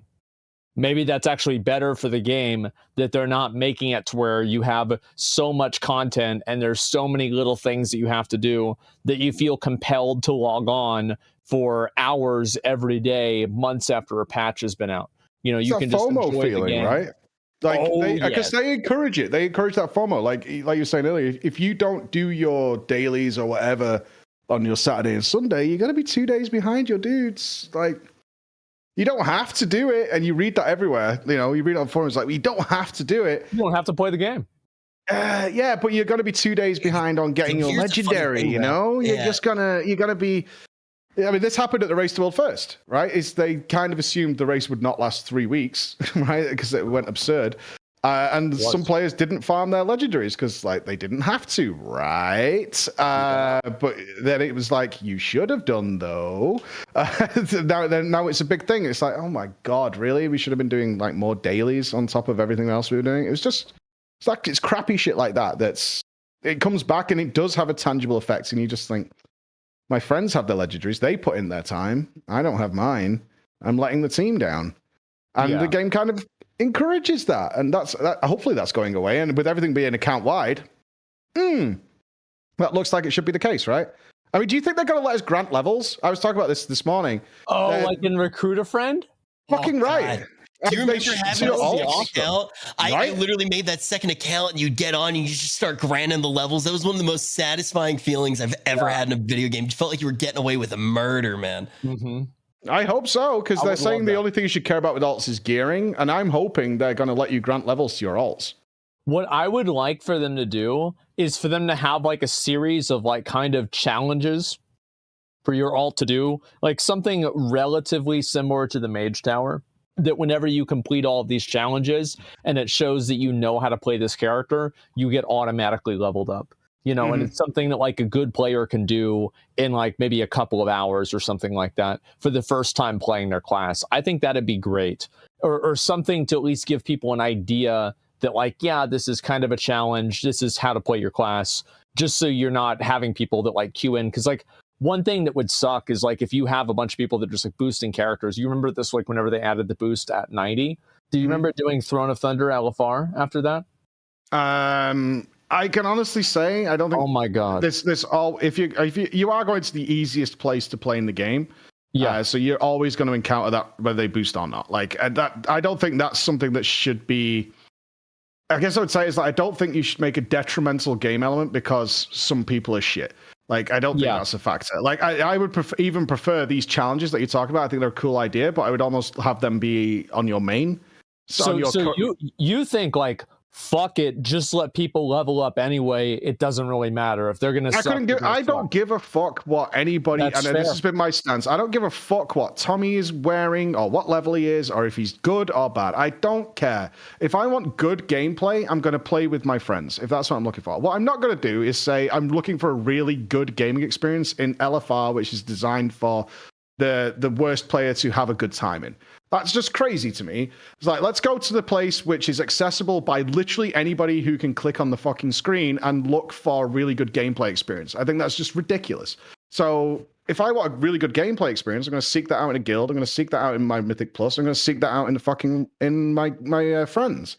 Yeah. So I don't give a shit what they're wearing. It's just like I don't give a shit about item level stuff. I really wish they would said they were making more tier sets. Because, like, for an open world tier set, a Mythic Plus tier set, and fucking PvP tier set, that it's completely up to Mythic item level. but it gives you bonuses and the content you enjoy. I was really hoping that once. I don't remember. They tried with Azerite armor, but it didn't really. They made 850,000 Azerite powers for some reason. Like, I thought they I don't know why. Yeah, I thought they had that with the class order hall set in Legion. Didn't it have set bonuses that helped you out in the open world? Or I think it was also low item level, right? I'm talking. Yeah, exactly. Like, it needs to be mythic raid quality, like in terms of item level. But your bonuses are really good open world. Yeah. So just as you kill an enemy, you got super movement speed. Maybe your fucking dash has no cooldown. You know, shit like that doesn't work in a raid. And then you've got a mythic plus one, and you can focus on that. Even if you go into a raid, yeah, your tier set bonuses aren't good or even may not work, but you've got a mythic item level that goes with it, so you can transfer quite easily into heroic, normal, whatever. Right. Make an entire end game experience. Professions should be the same. Like, I was hoping for way more professions. What they've done is great, but there's so much more room there. So much more room that I hope they explore. Again, this step 1 through 5 thing, the new stuff is good. What do you hope they do with professions? Because like I'm really curious about that too. Because in my opinion, I feel like professions were at their best in Burning Crusade. I love. If I talk about this, my editor's gonna be really pissed because he's been working on this video for ages. But so all right, that's great. I've got React content in the future. I'm glad to hear that. Yeah, I couldn't even talk about it here. It'd be like an hour long. Like the idea we have for it is that I would love to see. I mean, we kind of talked about it in the last video I did, where I was like, this expansion shaping up to be really good. And I also wrote about this when I was supposed to go to Blizzard, but got banned for being a naughty boy. Is the way that we could do something with professions, which is using mechanics that are already in the game and would be, in my opinion, fucking awesome. At least, you know, something worth talking about. But obviously I didn't get to go to see Blizzard because I'm a dick. So, I remember that. That was a pretty. I think you remember that. But Rich got fired. Think about that instead. Yeah. Yeah, but I didn't get banned, which is worse. I could still play the game. They actually let me. You think being banned for 30 days is worse than being fired? Where's your priorities, son? Yeah, I mean, look, also, I will say, being fired as much as I've been fired, it starts to lose its luster. Yeah, it doesn't feel the same times at this point. Old news, baby. Yeah, it's like you start to not appreciate it anymore. It's just like drinking water. It's just a routine. Yeah. That's fair. But yeah, professions. In a general summary, I would really like to see profession sanctums in the cities that are a separate guild that go alongside your guild. The basis for a lot of the ideas is like, if you watch really high fantasy stuff, like you can look at Game of Thrones because most people have watched it. Yeah, there are heroes who swing the swords and shit, but you've also got your Samwell Tarleys and things like that are super important to the overall arc of the story, but they're not the combat guys. And I know from Classic, there's a shitload of people who could not give a crap in World of Warcraft about their passes, about a damage meter, but they want to play and they want to be involved, and they're really good people that I would love to play the game with. So why don't we go down that route with professions where we could literally, if you had the Herbalist Sanctum, for example, they can choose what to grow in there. So they have their own giant conservatory. They have a structure within there, like a guild and all this kind of stuff. But then they have extra content that's just for them out in the open world that they can go and do. So you think about the blacksmiths, they can find things that they could dig down into the earth as a group of blacksmiths to fight blacksmith only bosses that require like special to acquire special materials that they can craft things with that can be used in there into the game. This is a very brief view of it, but generally speaking, stuff like that where they all have to work together. So you've got the inscribers finding secret recipes that they piece together, which leads to an ore that you need to then talk to the miners guild, the miners sanctum, so they go and get stuff, and it's a whole end game experience. That's for those guys. That isn't just combat focused on acquiring new item level. It's a journey and exploration. I think they tried doing a little bit of that in Legion, and I think that people generally just kind of got annoyed by it. And so I'm not really sure if they'll try that again or not. I would like to see, one game that actually really did this well is New World. New World did it incredibly well by having there be like these little like these little profession benches that you would see people actually crafting at the bench. And I thought that was really cool. I like that a lot. I'd love to see WoW have that. And like back like the old alchemy lab, the ones back in like, there was one in BWL and one in, I think, Strathlum or something. It's been quite a while. I don't remember. And they have that one in Shattrath at the back, right? It's the only place you can craft flasks in that place. You just like being, you'd say you prefer to be in an environment where you can just see other people are taking part in the profession together. The world Yeah. feels alive. I think Exactly. the thing that's cool too, when you start talking about stuff like this, Preach, they're obviously very big ideas that some of the core systems of the game need to be hammered out before you can start working on them. But when we don't see all this flashy new candy that's getting thrown in front of you with an expansion, you start to think to yourself, okay, are they going to start working on that foundation? And instead of scrapping everything, starting over and trying to build a brand new castle, they're going to start to put some of the works on it. And I think systems like this could happen if they continue to go down that route.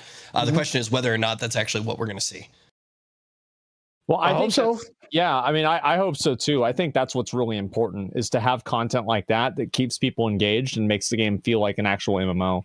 Because I think that's like one of the big things. It's like kind of a consistent complaint that people have, that I think in many regards is actually just kind of like how people feel, is that the game doesn't feel like an MMO in the way that people want it to feel. And it's like, how do you really, how do you approach that type of a complaint where there's like, it's a feel?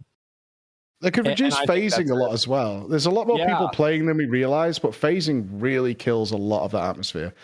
And it just feels very limited when you walk to Orgrimmar. And it was kind of a weird experience. I think we all played Classic WoW. They're like logging in and actually having like so many people in the cities running backwards and forwards, doing their things.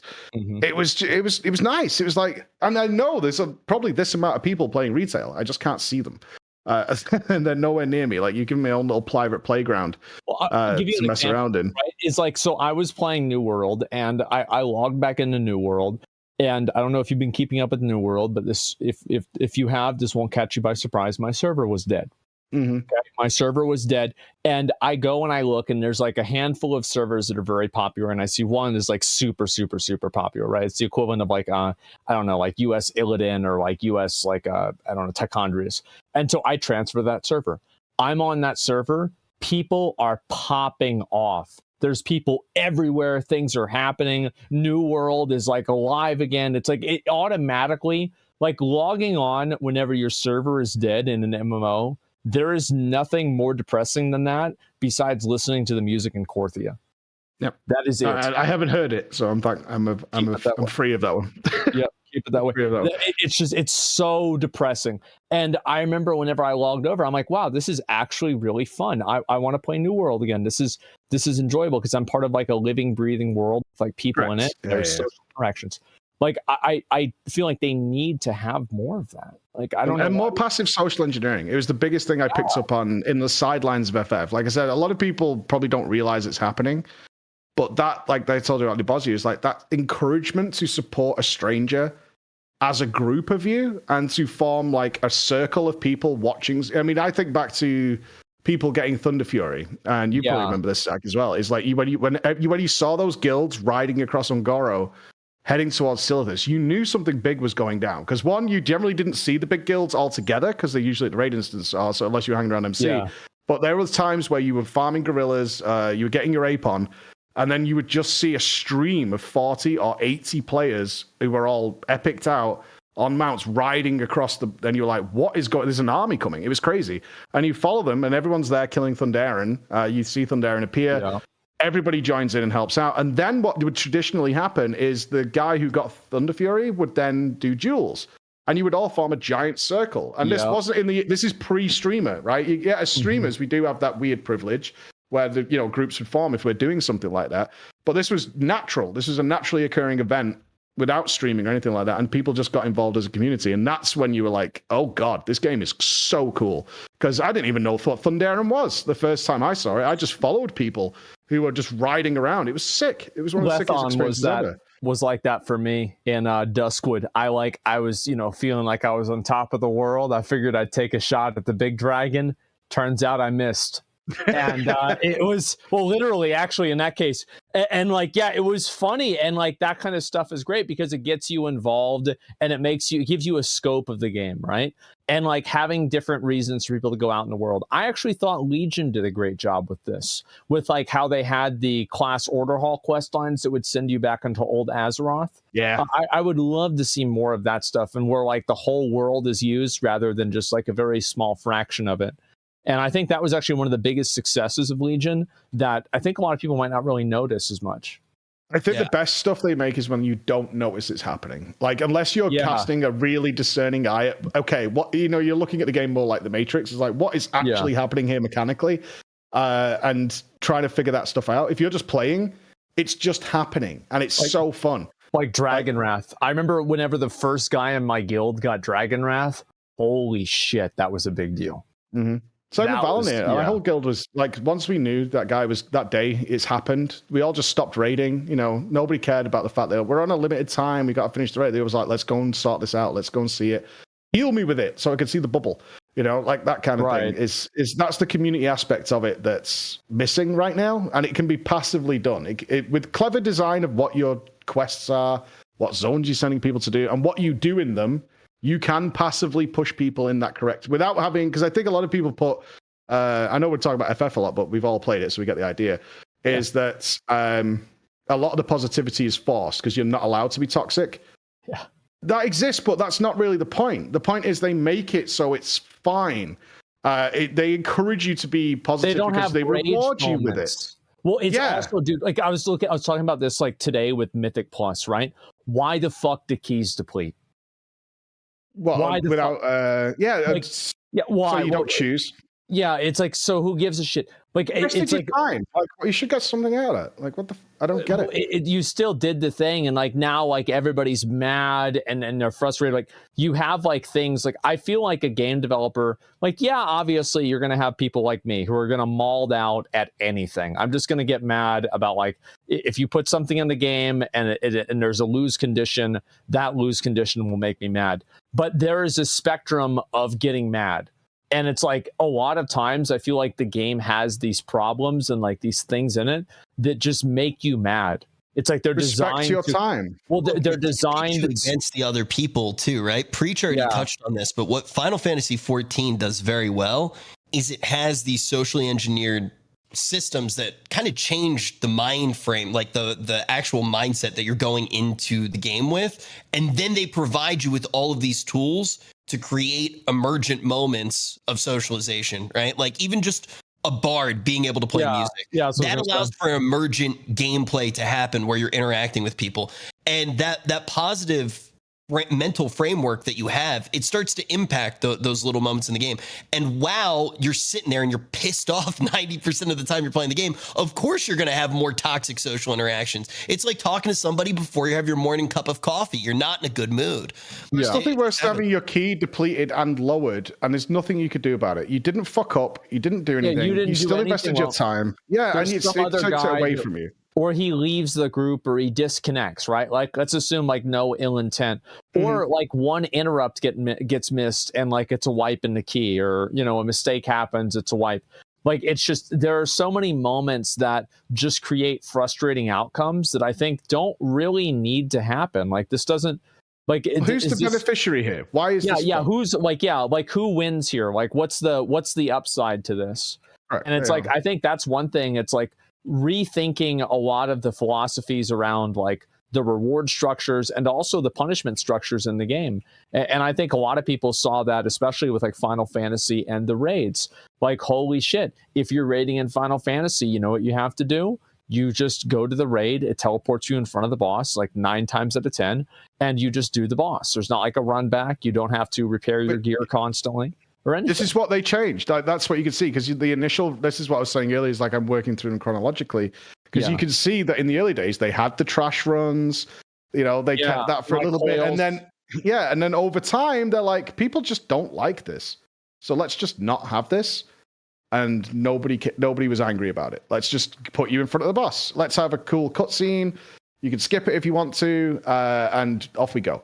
And you're there. That's it. It's done. And that's the kind of thing that you're looking at that reduces the stress and anxiety of people going into it. So simple. Like they're not, pissing about trash. No one's AFKing trash. Right? How many times have you seen that dude who can't be fucking bothered playing? Like as soon as he goes in. I can't imagine who that would be. I mean, not pointing any fingers at anybody, but that's the same thing. It's like you're creating this environment for toxicity. He's a real asshole. He's watching YouTube while everyone else is doing the fucking trash. Summon me, please. Get me here. Yeah. No effort whatsoever. Thinks everything should just be handed to him. No, I know. It just pisses everybody off. You get Reddit threads about it. Everybody's getting pissed off. YouTube comments, Oh, look how bad it's got. Have you seen those punishments people think for people leaving M+? Because I don't also blame people for leaving dog shit M+ groups. I'm not going to blame people for that. I will say, assuming it's that. I will say I have never left a Mythic Plus group ever. Same. Ever. I haven't either.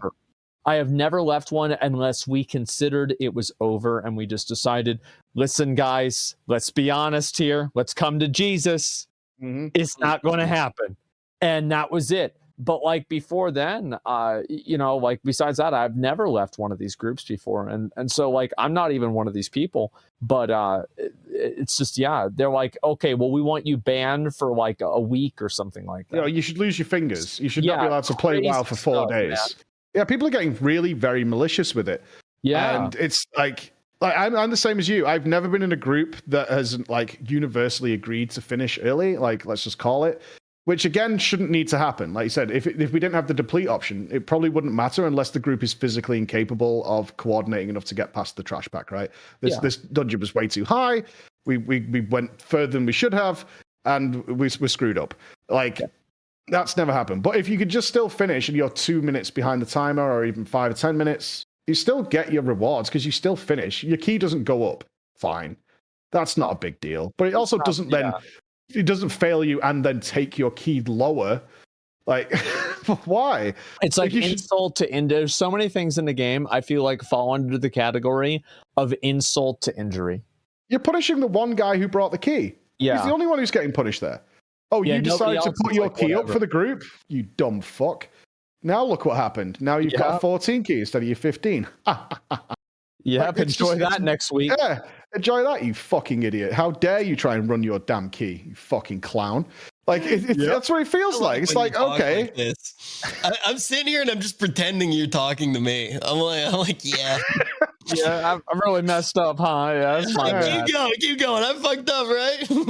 Enjoy your low-ass key, you fucking idiot. That's what it feels like. That's exactly why people are like, well, this encourages the behavior. We're talking about the social engineering. Yeah. It encourages the behavior of rated.io scores.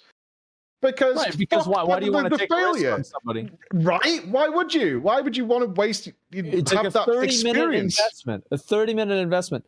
And it's like, whenever I do it, and I tell people all the time, it's like, if there's a score like that I can use, I'm going to use the score. Right. Because the truth is that if you look at the numbers, on average, you invite somebody with 100 higher item levels, they're probably going to be better at the game, right? If you just play the law of averages. And it's not something that's necessarily like great for the game, but if it's available, and especially if there's like such a punishment for making a mistake on who you decide to bring, you're going to have people that want that kind of a system. It's a natural consequence of the failure system. Like it's brought on by the game itself because losing really sucks, and it shouldn't. Exactly. Losing should be fine. Okay, we didn't upgrade the key. That should be your worst punishment. It's also and that's why I love people say like, oh, well, then what's the punishment for making a mistake? Well, I don't know. The fact that you didn't win, like, what do you mean? Why is there going to be punishment? What are you talking about? What is this, cock and ball torture? Like, this isn't 50 Shades of Grey. Just let people play the fucking game. That's why I was saying with the resource transfer between characters is like, why are you taxing me on this? I earned this. I gave you my time. I earned the resource. So why are you punishing me for spending it where it's appropriate to spend it? It just seems very unnecessary. It seems very unnecessary. We can't just let them give it to their alts because you know what will happen, don't you? Their alts will have legendaries. Oh my god, that would be terrible. And I'm looking at this. You remember what happened with conduits? I mean, they got rid of conduit energy. Everybody just can't stop changing their conduits, right? I mean, it's absolute chaos. There was so much punishment in it that it felt like you needed to stream the game in the artifact section and not the World of Warcraft section. But there were some really interesting things that, we do talk about alts, and Asma, I think your camera died.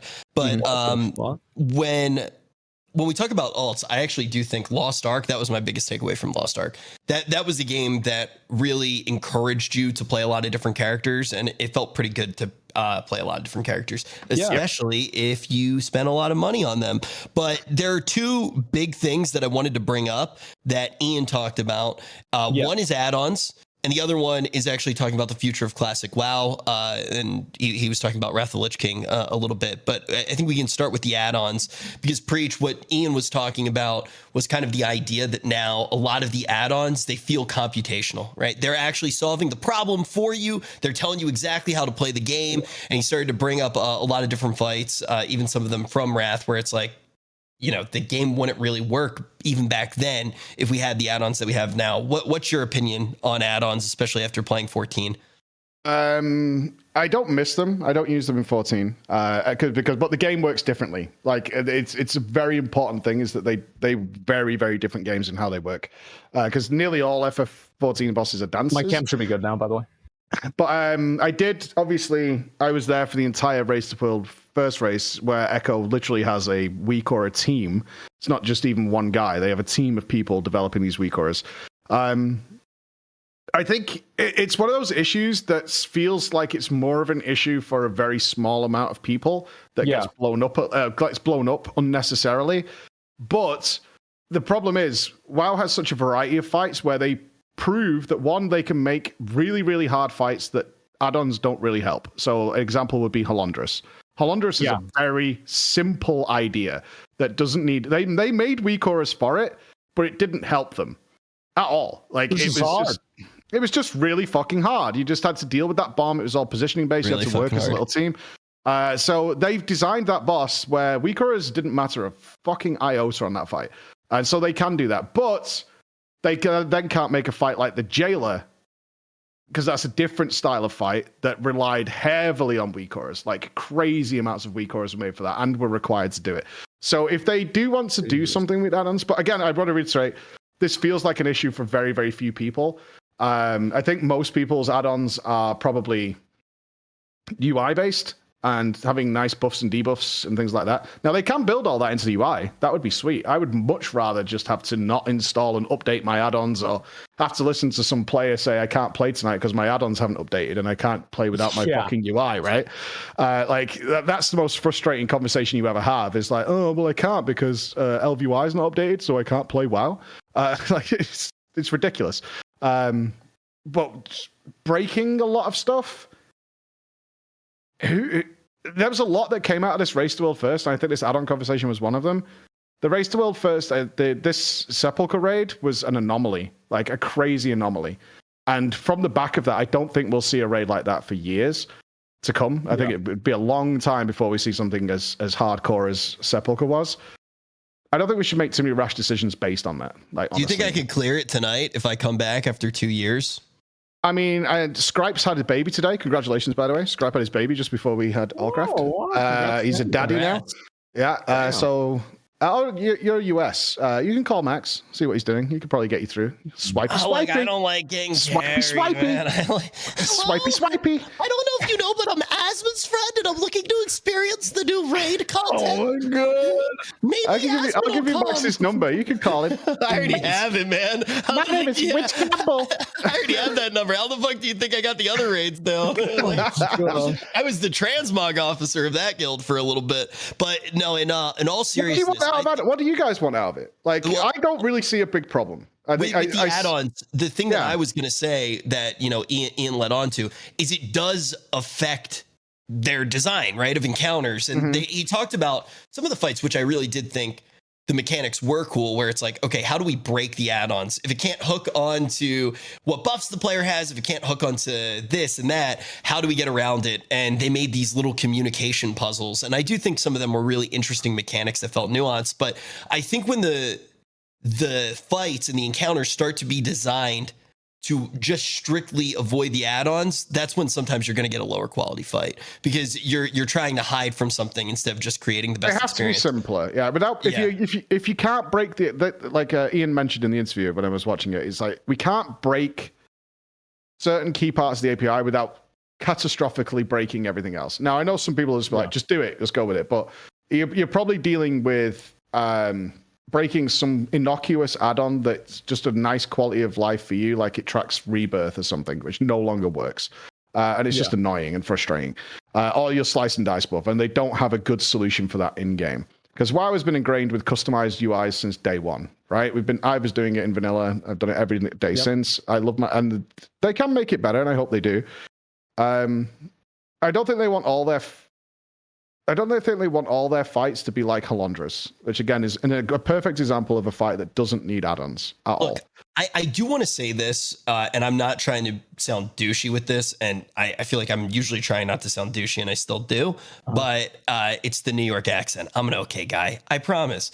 But when you look at the game, I love hearing the transparency from the devs. Like, it's like, this is a tech issue. That's why we're not doing it right now. Yeah. But it can't forever be an excuse. At a certain point, you got to make your game fucking work. It's 2022. Right? Did you just check the year? Something like 2022. It's 2022. Yes, it's at a certain point. Yeah, dude, I was looking over to second screen like I was on an episode of OTK School to figure out what the date was. But yeah, no, at the end of the day, you need to make the code fucking work. You do need to find a way to do it. And I am sympathetic to the fact that the game was made a very long time ago. It's sitting on top of a pile of spaghetti. Yeah. I hope that they find a way to fix that. Yeah, I think that if that's the problem, like, oh, the tech is fucked up, like it's an old engine, it's hard for us to get it to work. It's the same thing. Ironically, it's the same thing with Final Fantasy. Like they say, like, oh, why can't we have the wardrobe like we have in WoW? I think anybody could say that the WoW wardrobe is just better than Final Fantasy. It's the pinnacle. I've never seen a better one than WoW's. Like, I know we talk mad shit about how good FF14 is, but let's not pretend it does not have its issues, because it really does. It definitely does. Wouldn't it be great if we had that in Final Fantasy too?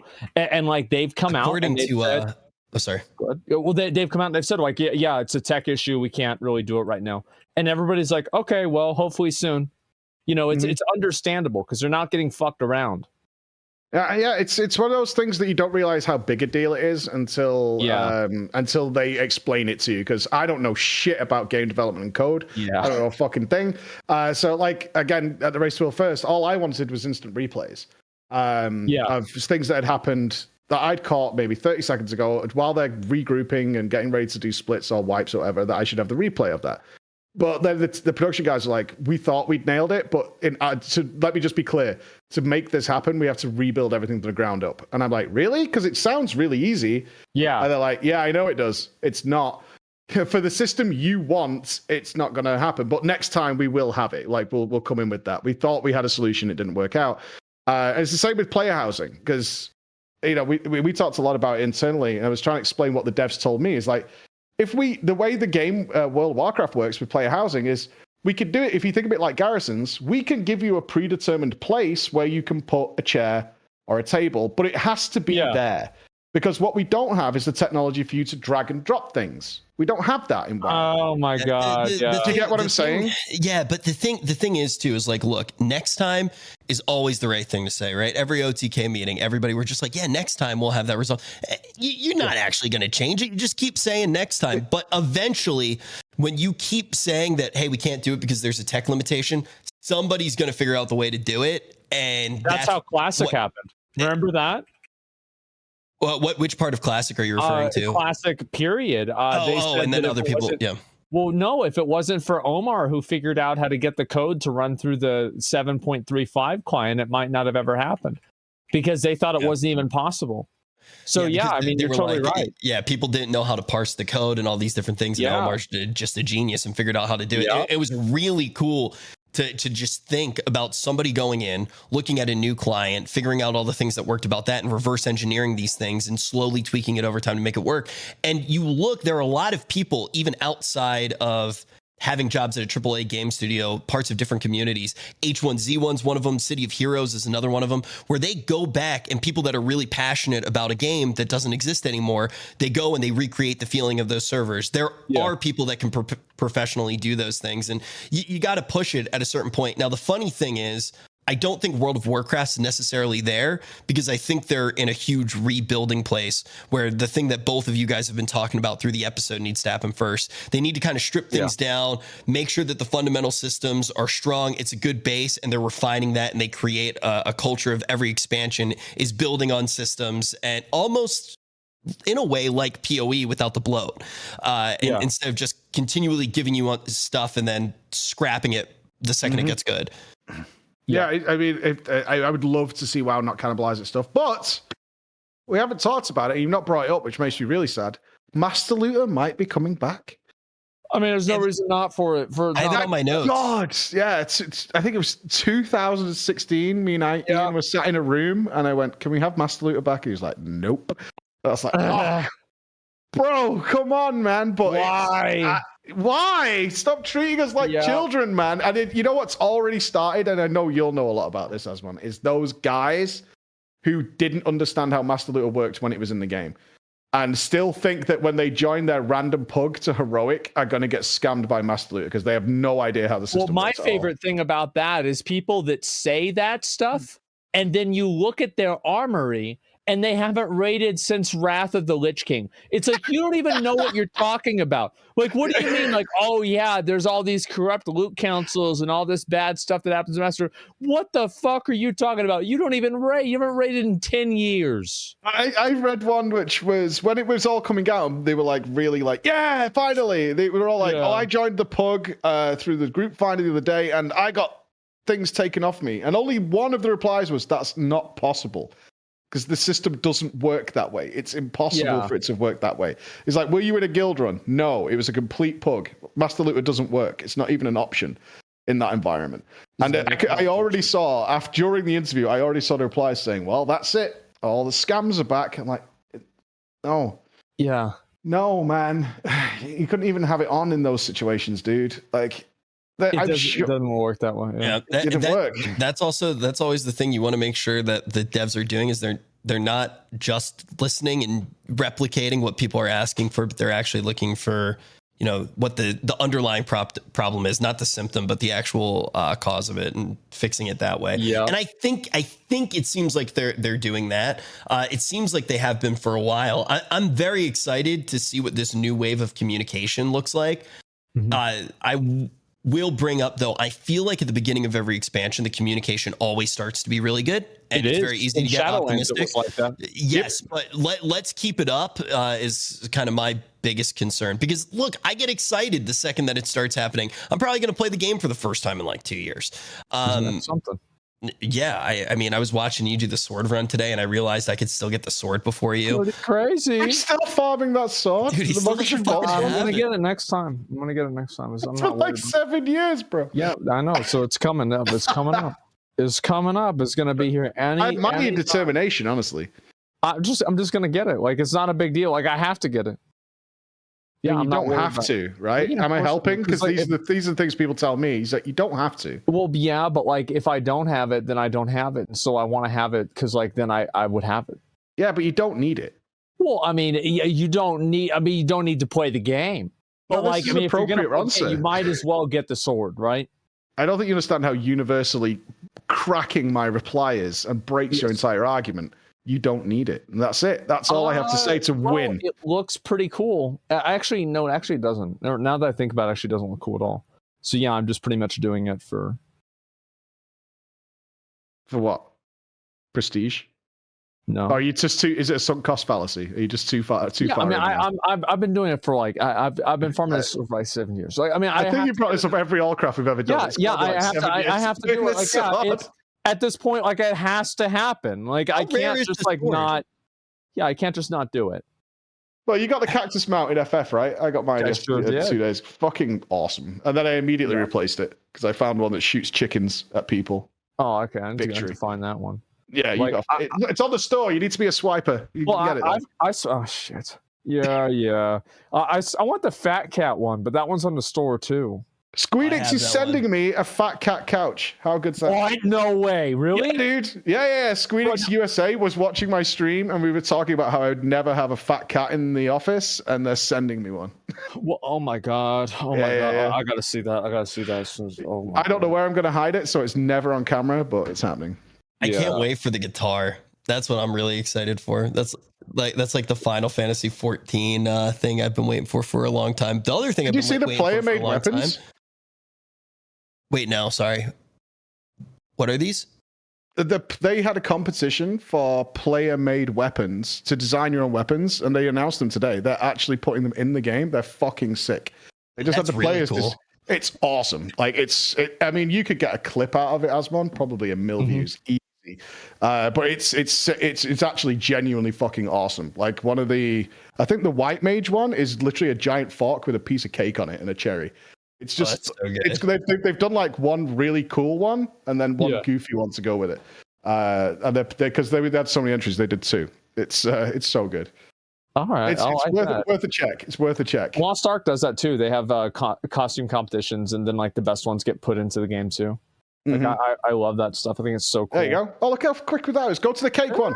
Look at, it's white mage. I'm pretty sure it's low. I think I've seen that one, haven't I? This only announced today. It happened today. Oh, so. Is it something? Where are the books? Oh. The books are on here. One of them looks like a high school diary. Oh, that's a gun that's inside a bouquet of flowers. What? So you can be a mafia guy. Oh my god. That's sick, my right? weapon. That is really cool. That one's a stack of dishes.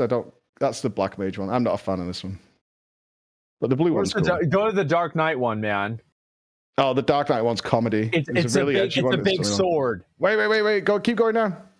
Keep going down. It's around there. You see white mage? Oh, you've gone past it. Oh it's no! Crazy. Where's the white mage one? Is that look at that! It's a big fork with cake on it. Oh wow! Oh, that's actually so cool. Look at that. That's badass. Yeah. All right. Can we see the black? I have to see. It's near I think Dark Knight's near the top. It says it should be tank, right? It's just tank. Yeah. So it's above this. Oh, yeah. Say that. I'll go melee DPS real quick. For Dark Knight. Down one. What? That's the Dark Knight goofy one. Yeah, it's a little bit. No. Look at that. The shark one. Look at this. Look cool. These are for the monks. Look at the monks. They're getting shark fists. Oh, that's so cool.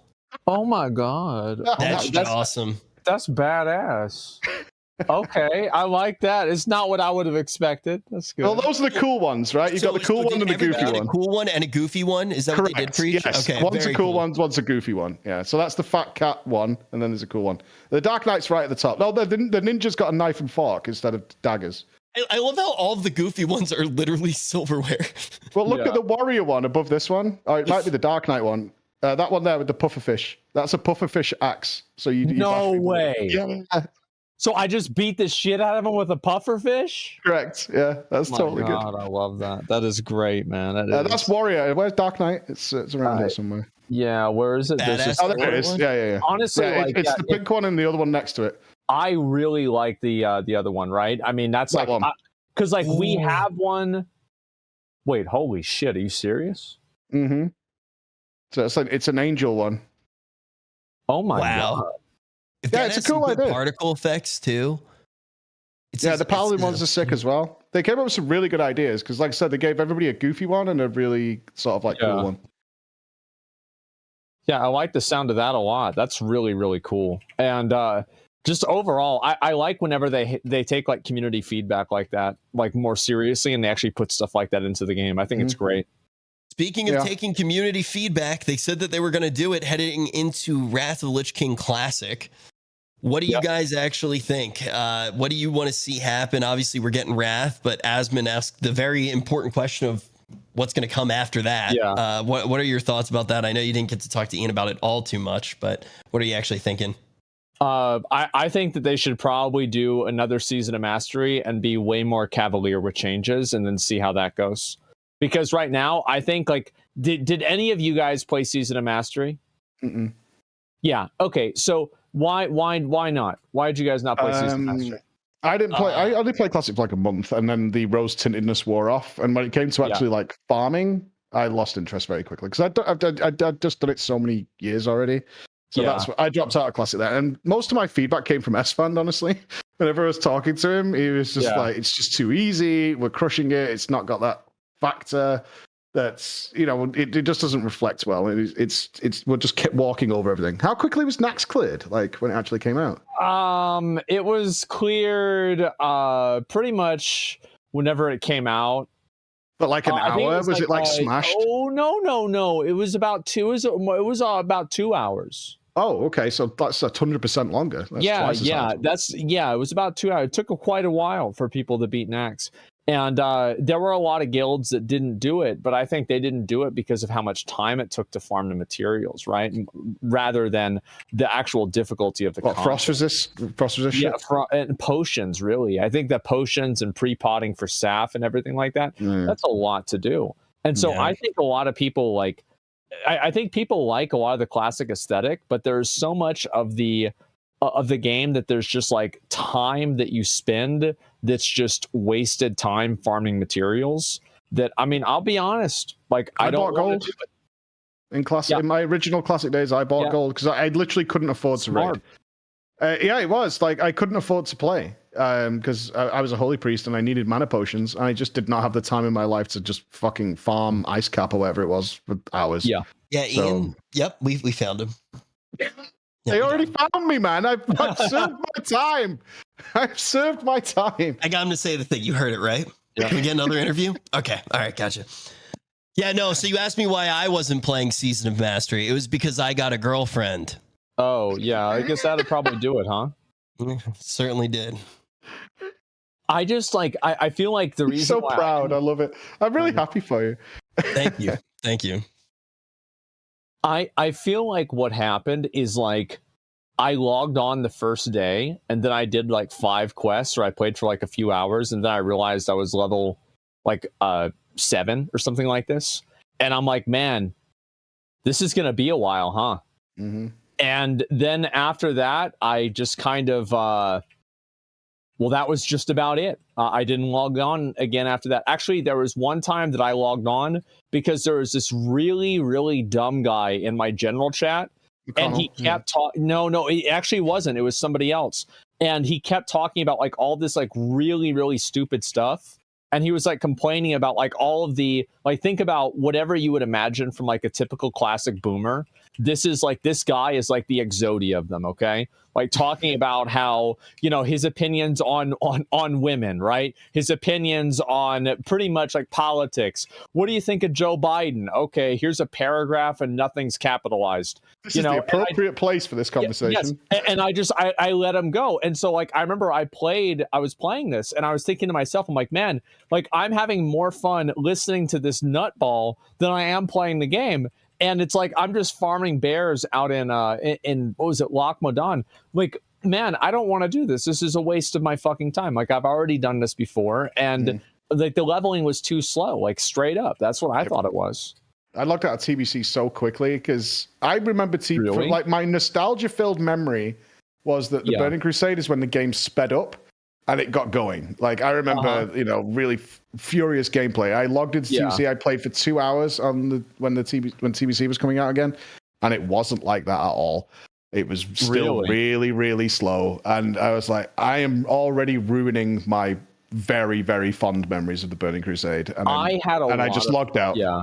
I had a lot of fun playing Burning Crusade, and I think like even my stream, like we have a lot of memes from Burning Crusade, and like those memes I think are S tier memes, like of people that like joined the raids and everything about it. Like, yeah, I thought it was actually pretty fun, but at the same time, I mean, like I was watching people do Sunwell the other day, and like they were doing Fell Mist, and like it's like the one mechanic that you have to move away from, and there's people not moving away from the mechanic. Like, man, I don't want to do that. I don't want to do that, man. Like, no, I'm done. Been there before. Made it better back then, right? Yeah. Like back then, you didn't have as many options. It was a completely different style of playing games. So like, dude, a lot of us were still in school. You went to school and you thought about it all day. And it was like this massive buildup. You were essentially video game edging all day long. Nobody played games really the way that we get to play them now. And I feel like that's why Classic, I had such a good experience, was because you still had that slower pace and a lot of the work that you had to do, but you got to binge a lot of it. You got to just go through, get that experience, relive a lot of the memories, and reinforce the nostalgia. And I didn't get to the point, which you brought up, Preach, but I know I would have gotten there if I kept playing, where you start to tarnish the memories and you start to take off the rose-tinted goggles. Yeah, like, I did in Classic. Classic was fine until like the 3rd week of Molten Core, and then I definitely felt like all that fun rush is gone. We've killed Raggy, we've killed Onyxia. Now we're in the gear farming phase, and I'm like, this. I don't want to do this again. I raided with Asmon one time, and I got my feelings so hurt that I decided I was never going to play again. Yeah, because you're playing like shit. And that's what you get. And so he was. I started playing with Quinn. That's how desperate I was. I was like, you know what? Yeah. Quinn will be nice to me. We thought about getting him to play FF. That would be good. Oh yeah, that's a good idea. Yeah, we should ask Quinn if he wants to play FF. And give him a different experience. Done that yet. You should try it. He's a good game. I mean, I feel like, there's a lot of good raids. He could show himself and, just maybe try to beat those bosses. It'll be great for him. Dude, I think he'd enjoy the story. The only thing that Quinn has ever done quicker than beat the Final Fantasy 14 main story quest is get banned. Did he get banned again last week? How many times last week? Maybe 8? I think he got banned twice in a week. Jesus they just started automating it at this point. They started automating it. He doesn't even every Monday he gets banned. He got banned more times in a week from Twitch than I've been banned from World of Warcraft in my lifetime. Pretty bad. That's insane. Yeah. Like I would say, I mean, I'd like to see, some changes like classic stuff, but I was kind of the same way, right? I did Burning Crusade and we leveled up. We did all the 70 content. We did the heroic Alcatraz, heroic Blood Furnace, right? All the hard ones. And it was great. We had a good time. Mm-hmm. But the fact is that it's not as hard as it was in 2000. No. It's really just not as hard. And I played through it, and we even did all of the content in a pug. Tier 5 comes out. Tier 5 was actually really hard. And I was thinking to myself, wow, this is going to take 6 hours for us to do this. And like I told people, don't stand there, and they're standing there, and I'm like, okay, I gotta go, guys. Mm-hmm. Like, yeah, I gotta go. Like, this is just nope, And that's how I felt about it. Yeah, I mean, I think we've all said this a lot. I mean, just the information is so much easier to get nowadays. You don't need to find a guide that has the ASCII cover on the front. It's very easy to find the right way to do stuff, especially when you go back and play the older content. It's very much solved. I mean, checkers used to be a hard game to understand the mechanics of for people, right? And now at this point, anyone can play it. WoW's the same. It's also like I've been through that progression before. I don't want to do it again. Like there was a time when, it was fine. We were all learning together and we were having fun. We were wiping and Hydros or whatever. Yeah. Not doing it again, dude. Like it's like it was fun at the time, but I also got over that and moved past it. And I don't want to start back there again. I think it's also like, I mean, you probably did the same thing that I did. Like I like in classic WoW, I probably didn't get to raid as much as I had wanted to, right? Like I missed out on raiding a lot of the like more difficult raids. So I wanted to go back and do it because I missed out on it. But like with Burning Crusade, I already fucking did that. I killed Illidan. I already beat this. So like with classic WoW, it's like finishing unfinished business. With Burning Crusade, it's like showing up to your high school a year later, whenever now you're in college and you're wearing a hat. Hats are against the rules. You've got your sunglasses on. You weren't supposed to have sunglasses. You fucking own this place and you're coming in to get your transcripts and you're here to style on everybody and you're just here for your victory lap, basically. And that's how you also kind of, in their eyes, look like a loser. Yeah. Yeah, and people got so mad students like, why is this fucking boomer guy here? This guy's, I remember this guy from last year. He was a loser. Yeah. And like, and people talk so much shit about it. And like, that was half of the content for BC. Like, if there wasn't drama, think about this. Like, in classic WoW, if there was no drama in classic WoW, I mean, what would we have done, man? It was all about the drama. That was the only thing that I really enjoyed in Classic is people had a name. They weren't warrior. They weren't rogue. They were people. Did you go for Grand Marshal? Did you do it? I went for it for, I think, 3 weeks until I realized I had to go for it for 3 more months. And I was like, you know what? Yeah, I mean, I've got the gear on my warrior on retail WoW. I'll just change my transmog. Yeah, and I win. And I was looking, and I remember I counted the amounts of the amount of stamina I would gain, and it was like 7. And I decided that, no, I'm good. So what's the problem with Kata? Because everyone seems okay with Wrath. Although, I mean, I disliked the start of Wrath because everything was giga easy for some reason. Like the launch of Wrath was the worst time for me. until Ulduar hit, and then you got the best raid of all time. True. What's wrong with Cataclysm exactly? That was the same question that Ian asked, right? Yeah. That was the same. It's whenever they change the world. Talking about somebody looking like a boomer and everybody laughing at him. The thing with Kata for me was the vibes fell off. Like the second you played, like the vibes just felt wrong. There was something about the world. I didn't like the zones that I was traveling through. It just felt wrong. I don't know what it was. I just couldn't get into it the same way. You like Bashir? It just didn't feel like WoW the same way to me. Like I had some fun. I enjoyed certain things, but something just felt off to me. Dude, Cataclysm was so good for me, man. I loved it. I remember I was on Kel'Thuzad, and Kel'Thuzad was known as the asshole server. Like Mitch Jones was on my server. Like I think Swifty for a while was on the server. Like all of the like rank 1 toxic players were all on my server. All of the DDoSers, all of the win traders, everybody was on my server, and they were sitting outside Stormwind just begging for people to inspect them. And it was so good. The PvP in Kata was it had some pretty incredible moments. Like that is the one thing with Cataclysm that ended up kind of bringing me back. When did we start Allcraft? Allcraft was end of WoD, right? It was in Jesus. I don't even remember. I guess it must have been I think it was in Legion. I'm pretty sure it was in Legion. No, I think our first ones were in WoD. No shot. It was in WoD. Like, because like in WoD, I there's no way you could have gotten me to wake up whenever the sun was up. Whenever it was after an event we were at, Rich, because you were talking to me about starting some sort of pod. Yeah, you were like, I want to do a podcast. I remember we sat talking. Because like it had a different podcast that we still didn't start. I still would love to do that one day.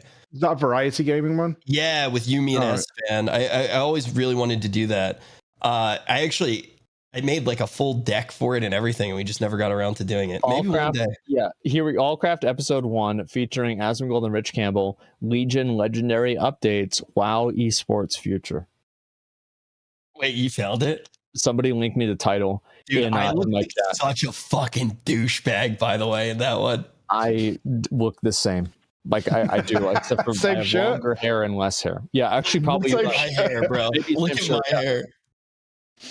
Dude, my hair is absurd, man. Oh my god. Yeah. It was a long time ago. I'll say that. Let's you know what? Let's do some questions. We haven't done that, and like we've been showing. Oh wow. Alan. Oh my god. Oh god, you look like you're still doing MLM stuff. You've not changed at all, Rich. You look like you're selling mortgage advice. He's like, so you get 3 of your friends to get into it, and then they get 3 of their friends. Yeah. And then how much are you paying right now? Tell me, bro. Come on, bro. How much you paying right now? Give me your payments. Oh man, look at that. I can save you so much money, bro. Trust me, bro. I had no idea that my hairline was receding, by the way. I just thought that was my hair. Like I was like, yeah, my hair's sick. I had no idea. Even back then, it was already starting to recede. Oh my god. We were so young. And you know what's funny? Same setup too. Yep. And you know what's really crazy as well? That was the first time, like that's like one of those on-camera moments where it's like the first time you met one of your friends. Like that's the first conversation that Asmon and I ever had with each other. Yeah. You started a show without meeting each other first? So he wasn't. So he was a guest.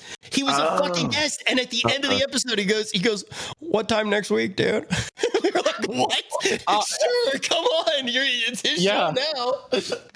Well, I figured, you guys needed the help, so I might as well do you a favor, right? I might as well show up.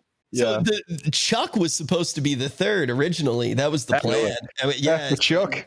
And then I think Chuck and Elliot ended up making a PvP podcast together for a little bit. And the idea was I was supposed to host. Hada was going to talk about PvE, and Chuck was going to know all the PvP stuff. And then we ended up as he decided not to be on, and then Asmon was the first guest, and he invited himself to do the podcast. Yeah. I remember the second episode. I woke up and we had Zaryu on the second episode, and like Zaryu was just talking like, "Man, I gotta come on there and let him know I think."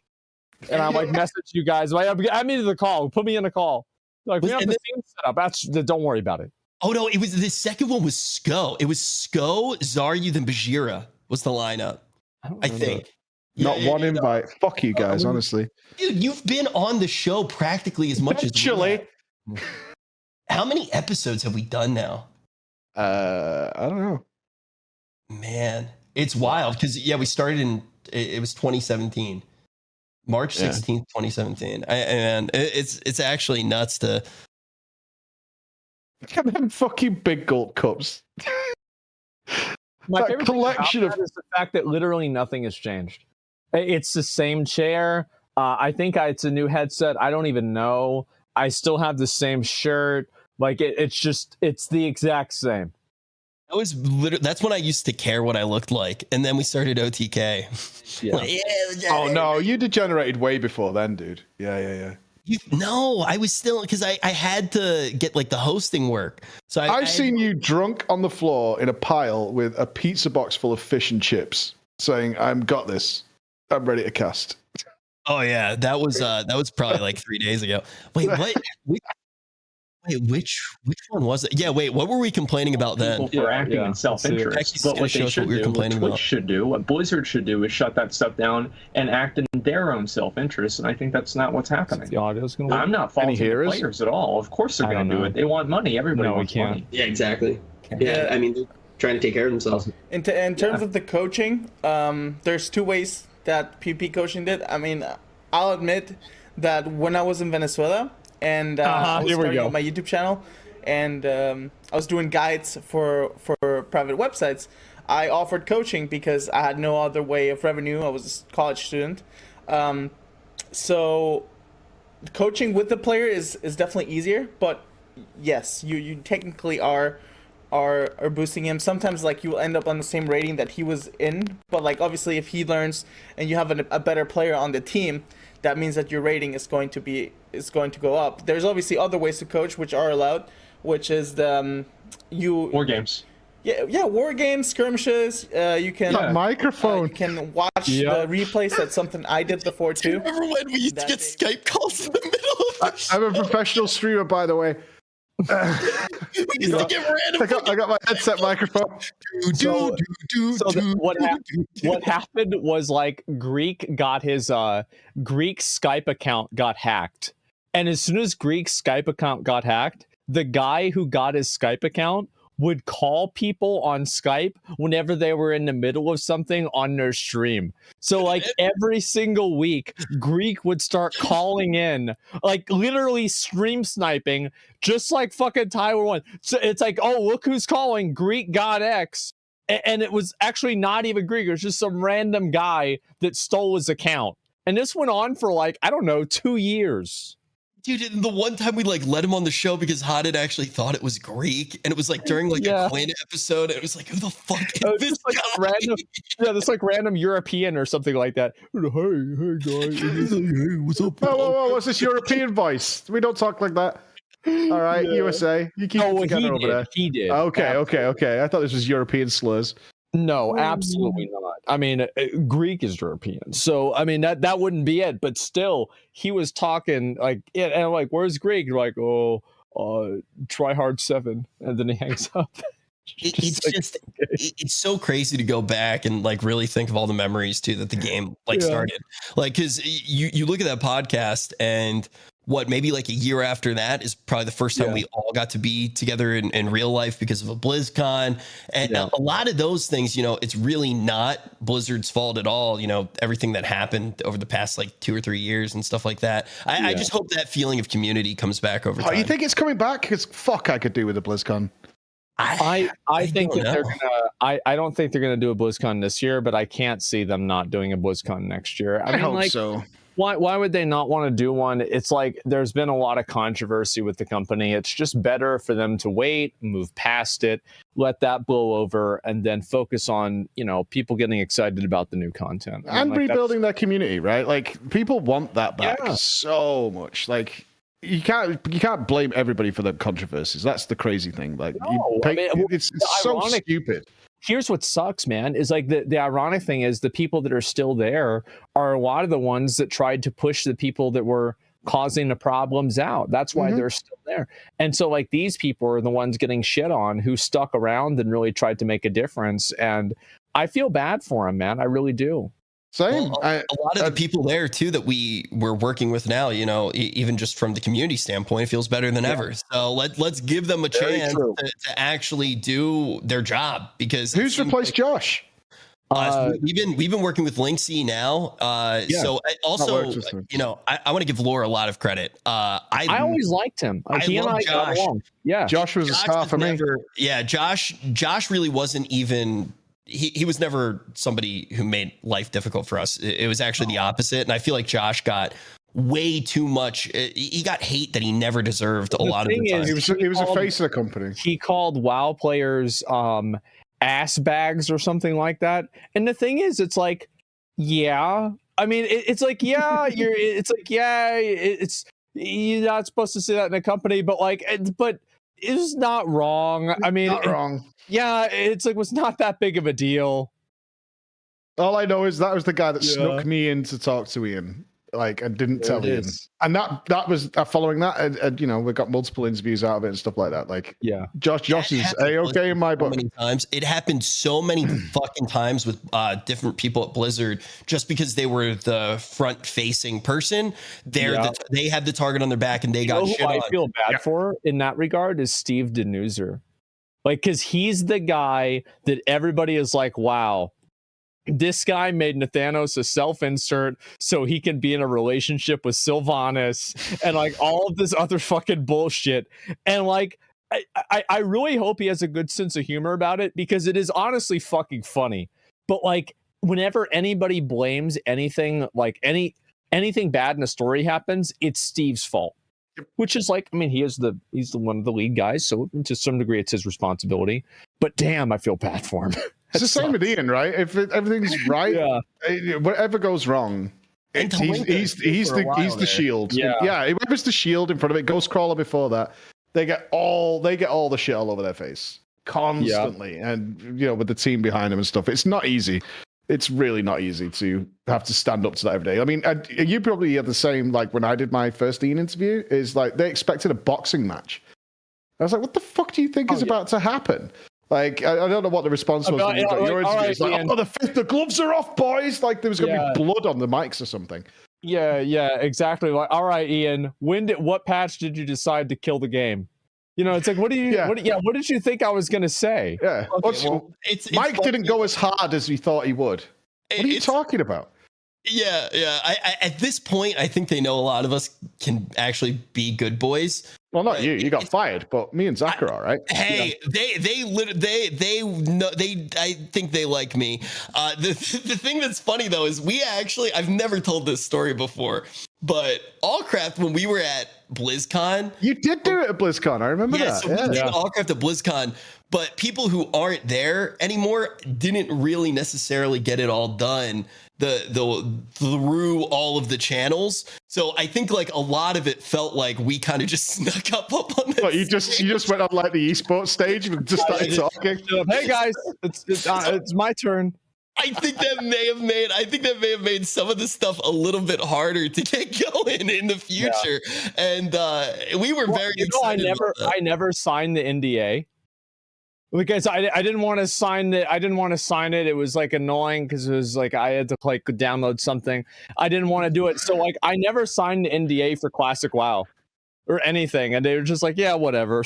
You're probably not going to say anything. The amount of times where Asmon's like, Rich, can't you sign it? I'm like, no, I can't fucking sign it for you. I'll just commit fraud, you pussy. Yeah, come on.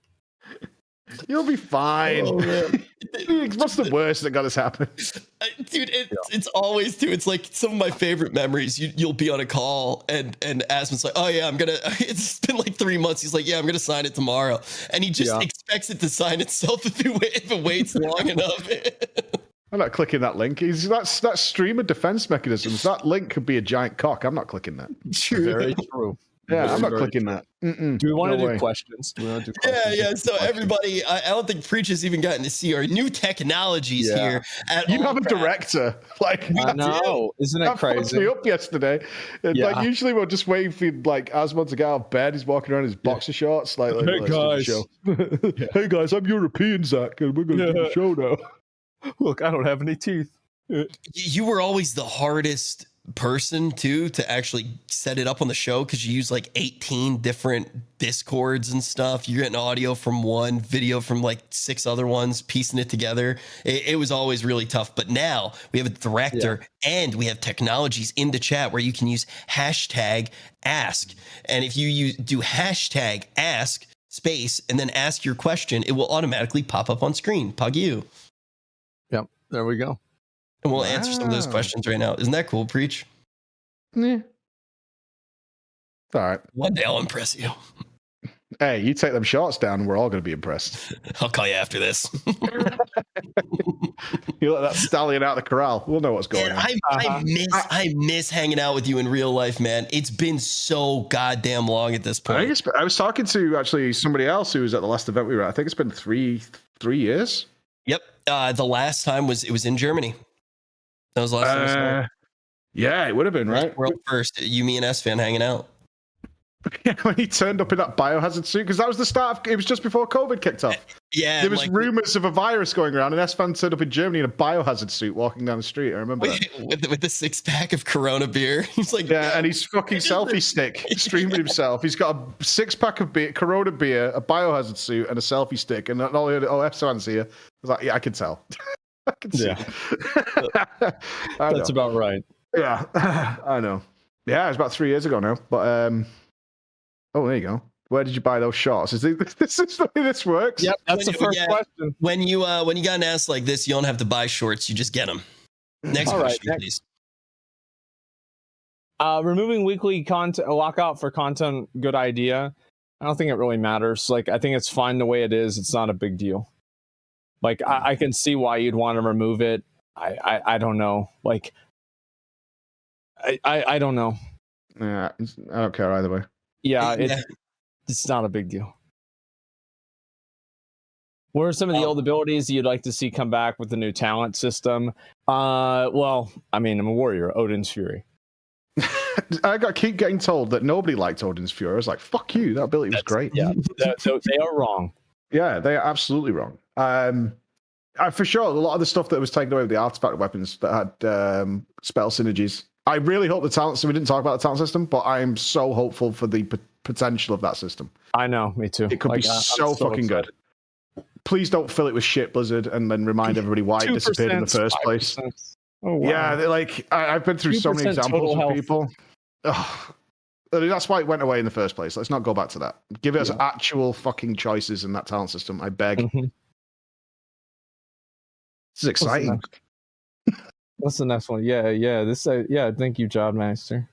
What do you guys think of doing something like Destiny 1 with the raid rotation from modern raids like WoD to now? WoW is an 18-year-old game, uses 6 months of content. I feel like that's a huge problem. I feel like let's see what they do with this new season of Shadowlands. Like, you guys saw how they're like, Preach, did you see this? How they're like adding in new affixes and buffs to like they announced it during the race. That's a really cool idea. It's an experiment, right? This is all going to... Your question, the answer is, how do people feel about when they test it this time? I thought Ian made a good point, and because you brought it up in your interview, right? Is that he said, let's just see if people like it or not. Like, we might make all this shit and nobody bothers with it. So if that's the case, that's then probably what they should do. Yeah, just test it out, see how it's going, and then go from there. Mm-hmm. All right, what's the next one? What do you want to see the most from Dragonflight? I want to see them make the basics of the game better. I don't think that we need this massive new flagship system that has a bunch of bells and whistles and it's shiny and it's flashy and everything. I think just make the base game better. Basically, give us Mists of Pandaria 2. Yeah. Prove that you care about my time as a player. That's all I want out of it, is prove that you respect the fact that I'm giving you my time. Don't make me tempted to click something else. Yeah. Good way to look at it. What's it like to work with PR at Blizzard to do interviews? Aspiring PR person, think that stuff should be super cool. Well, I mean, just talk to the people. I mean, they're normal people. I'm a normal person. We just, well, not really, but I mean, I'm not, you know, I'm a very good actor sometimes. And they're just normal people. And if you act normal, everything will be fine. You know, it's not some kind of like crazy, super like weird experience. You didn't even have to talk to PR. That's how easy it was this time around. The only person that we really had to talk to at all, it was community. So yeah. a lot of the time, and this is even when I worked at Blizzard, there's so many, and this is why it's sometimes hard to get stuff done. There's so many separations to everything. It's a very big ship, and that's why sometimes it takes a long time to turn. But yeah, no, working with Blizzard this time around to set up that interview was very, very streamlined and very easy. Yeah. Did you?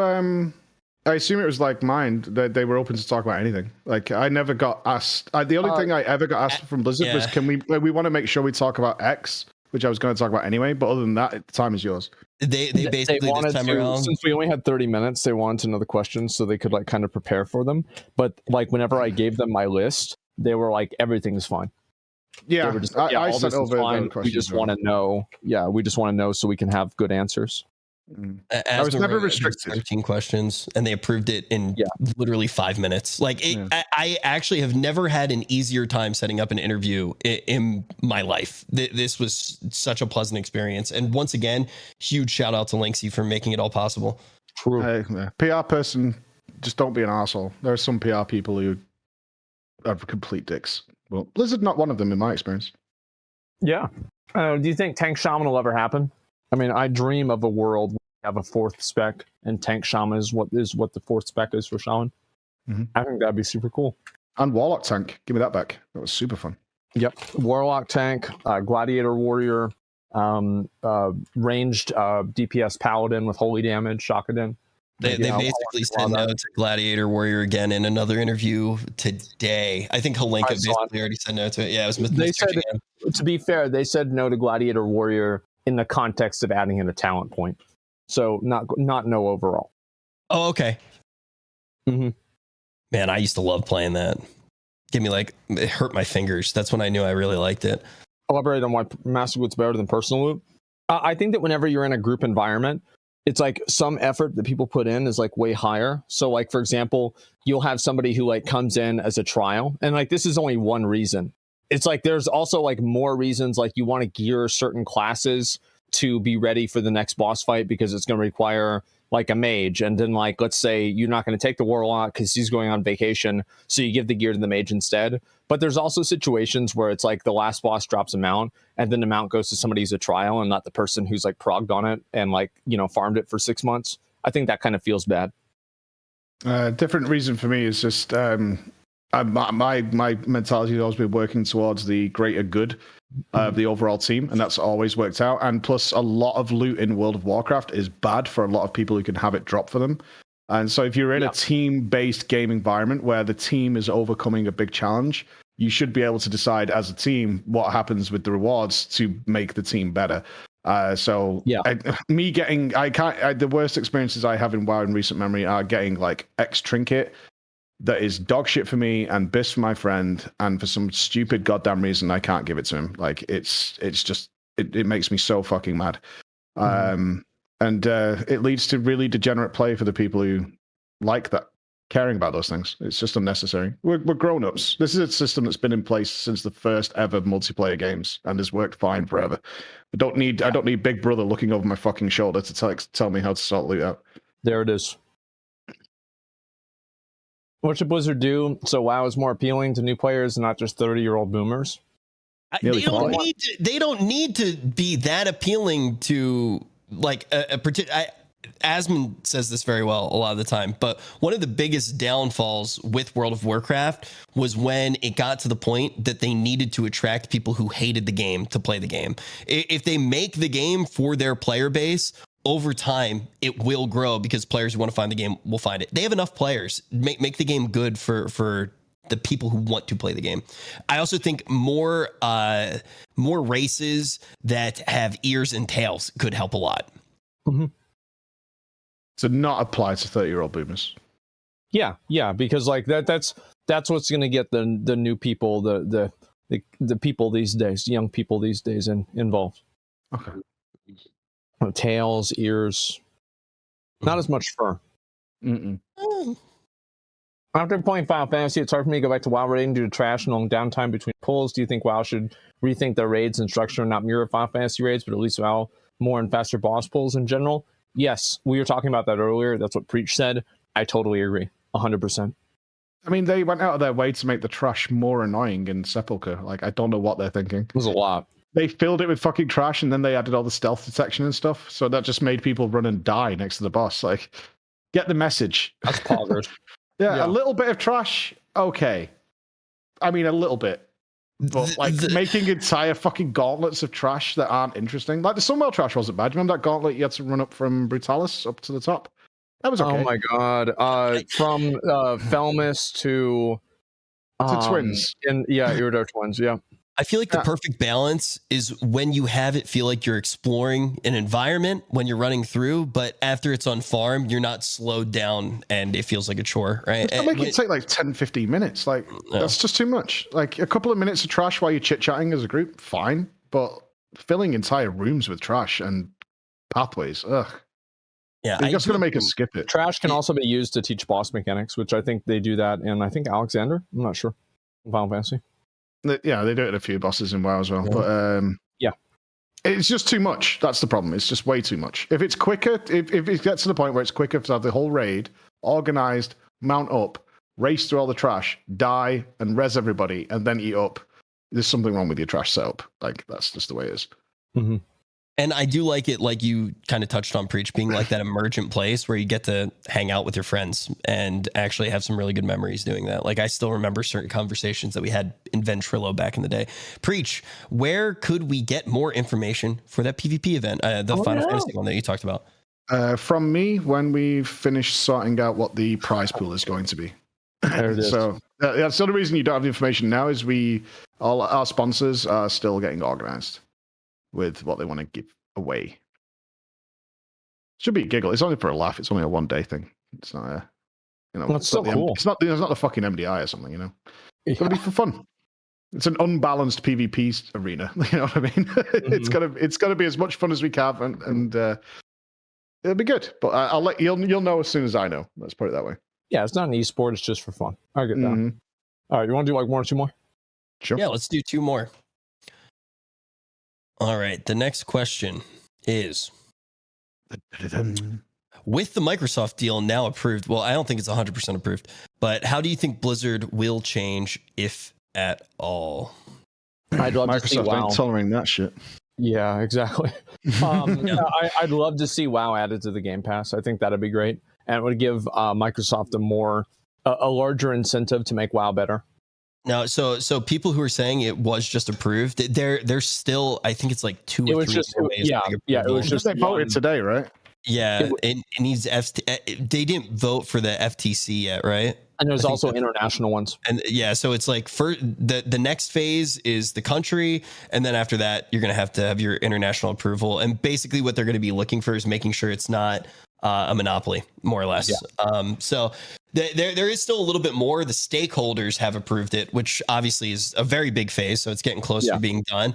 But I think the biggest change that you'll see because of what the play is, like, don't get it twisted. Why is Microsoft making a play like this? Because they're thinking about what Web3 is going to look like, and they're hedging a bet. So what they're going to need to do with that much of an investment is they're going to need to look at every single IP that exists right now at Blizzard, Diablo, StarCraft, World of Warcraft, and they're going to need to try to create more than just one title around them. So you'll see a lot of mobile titles most likely come out, and you'll probably also see more spin-off variants of the games. While also Heroes of the Storm are still around, Rich? Because don't you wish Heroes of the Storm are still around? Now they have so much more IPs they could throw in there. Yeah, I mean, maybe they'll revamp it sometime and like make it more interesting. The thing is, though, is ultimately with an investment that large, it should be good for the players because they're going to have to make a lot, right? Like they want people to be bought in to like that universe, right? They're going to want people to be wearing Diablo shirts. Like that's what they're looking for. So they're going to have to make a lot of gameplay for players to experience. So I'm actually pretty optimistic on Microsoft potentially causing the company to scale up and create a lot more content. But I think their ultimate goal is probably looking ahead to the future and making sure they have as many IPs as possible to potentially strike gold. Have you guys heard my my conspiracy theory? Is that I think that whenever Microsoft acquires Blizzard, they're going to make Bobby the head of their multiverse, and Bobby is going to be the leader of the multiverse because he keeps talking about it in all of the interviews. And I think that's what's going to happen. I think Bobby is going to be put in a closet and told to shut the fuck up until they can release him in 6 months. But I like your optimism. I would imagine that's what's going to happen. They're keeping him around for stakeholders, I think. I've always said this is Bobby's world. We're living in it. And if this metaverse thing happens, that will literally be true. I don't want to live in Bobby's world. I want to take a hard pass on Bobby's world. Just helipads everywhere. All right. One more. Do you think it was lazy that the new class is only getting 2 specs and that'll be the norm going forward? Or will that allow for many more specialized classes overall? I don't think it was really lazy. It's just like I actually appreciate the decision like that because it shows confidence in a design goal. So although it is restrictive in some ways, I fully expect that at the end of Dragonflight, Drakthir will be able to play different classes and other classes will probably be able to play Evoker. That's what I'm expecting. Yeah, I think it's also if they can nail it and show the benefits of them being able to make a class specific to a race and the benefits all synergize really well, I think it could set them up to make really, really cool things in the future. True. So, it's an opportunity like everything else in Dragonflight. There's really good potential. It'll just come down to how they pop it off. Yeah, it's a very good question, Bottom Kawhi. Very good question. I actually look back though to City of Heroes and what were they called? Peacebringers and War something, or I forget what they were actually called, but that was a unique. It was a unique like kind of like. That is unique. It's very unique. Holy fuck. Oh my god. What is that? Jesus Christ. But yeah, no, they had like their hero class in City of Heroes actually felt very similar to what we're getting right now with the Evokers. And I didn't mind back then how restrictive it felt. So I'm curious if it maybe actually ends up feeling really good, and maybe they don't get any extra classes. Maybe the race and the Evokers set. Here's one way to look at it. I mean, like we have Demon Hunters now. Do we think about how much we don't like how Demon Hunters have only the Night Elf classes or the Elf classes? No, I feel like it just doesn't even matter. Mm-hmm. I think if they start that way, it's fine. I don't think people are going to be pissed off about it. It's just the way it is. Okay. Yeah. And if they make it really cool, so like you just intrinsically link Evoker to being Drakthir, and that synergy works really well, it'll be totally fine, and people will be cool with it. There it is. It's also it has some potential for Becky. I don't know what you're talking about. Never heard of it. Never heard of it. Never been to Zozo. Yeah. Never been. Then guys. I gotta say, this is preach. Every time that we get to have a conversation with you, it's always a lot of fun. Getting to talk about like 3 different games at the same time and getting to hear your feedback. It's always an absolute blast. So thank you. I think I messaged you yesterday, and you instantly. So I said this. I was in bed, and I just like my phone's like, I was just like, dude. I'm like, what was happening? Yeah. I was like, I thought, is he in trouble? It's like, no. You do Allcraft tomorrow? Because I was like, that's the Allcraft way. I don't think I've had a message off you ever like a week early or something. So I was like, yo, Allcraft tomorrow? Question mark. We like to keep it exciting. Yeah. Oh, I mean, if we're planning it a day early, that's an improvement over what it used to be. I don't want to do it prepared. I'd overthink it, Yeah, I'd have prepared answers. I'd have to send you guys my questions, and then you would feed me back. The whole thing. Yeah, like actually, this one doesn't really align with our goal vision. This episode, it's just not really part of it. It's not glossy enough for a start. Yeah, true. Yeah, we need a better camera for this one. And thanks a lot for coming on, man. I appreciate it. Every time you come on, it makes me think about playing Final Fantasy. Actually, like now, bringing it up and like everything. I want to see you do the MSQ because you said you're at the end of Heaven's Ward, right? Yep. So like my ranking was the second best RPG I've played at Heaven's Ward. I still had Divinity 2 at the top. And then by the end of Shadowbringers, it was number 1. So all right. Fair way for you to go. I'm excited. I really am, man. Well, thanks a lot for coming on, and everybody, guys, make sure to follow Preach, Mike Preach. Wow, is it Preach Gaming? What is your Preach Twitch? Gaming works. Preach my Gaming, Twitch is still Preach LFW. I just keep talking to Twitch to change that. Oh yeah. Yeah, they're being really stubborn about changing it. I think somebody in like 1904 made an account called twitch.tv/preach, and they won't give it to me. Oh yeah, right. During the whole witch trial. They'll probably change it for you though, right around the time they change your sub split. So just stay posted on that. Well, it's okay because I'll be multi-streaming across Twitch, YouTube, and Facebook. Whoa. Oh, true. I forgot all about Facebook. Imagine what it's going to be like, lads, with 3 chat windows. Wow! Oh my God, poggers, man. Poggers. Yeah, 20 gifted subs and a super chat. Yeah, I'm getting ADD just thinking about it. Like I'm getting a sensory overload. Like, oh my God, what is this going to be? So many lines of text. It's actually going to look like the Matrix. I'm just like, oh, yeah, man. It's going to be great. You're gonna have to wear sunglasses 3 times a day, man. Yeah. I'll wear sunglasses and a trench coat while I'm multi-streaming to 3 different platforms, talking to everybody, reading all the super chats and donations and bits. Well, they're called on Facebook. There's the super chats on YouTube. They'll all have some stupid gimmicky name, and I'll be like, different emotes. Yeah. Why don't I get the same emotes over here? Twitch. Yep, exactly. Around with all the revenue. That's why. Now streamers can read fake comments and nobody will be able to tell. To be fair, they do that already. So yeah, anyway, thank you guys very much for watching. Rich, you're going to be going live? Are we doing questions and everything? Yeah, we'll do some viewer call-ins. All right. And, sounds good. Yeah, I think I might play World of Warcraft for the first time in 2 years right now. I'm going to bed because it's nearly 1 a.m. Oh my God. I'm Team America. Let us know as soon as you have the details for your tournament. We'll make sure that everybody knows about it. Yeah. From our side of the world. Very excited to see that. You're making way too big than what it is. Like you should have brought it. It's going to be the biggest thing that has ever happened in Final Fantasy 14. I might lock myself in the closet until it's over. Guys, you do not want to miss it. All right, boys, I'm going to bed. Bye, everybody. Good night, brother. See you soon, man. Peace, team. All right, I'll start this up right now. I'll see you in a sec.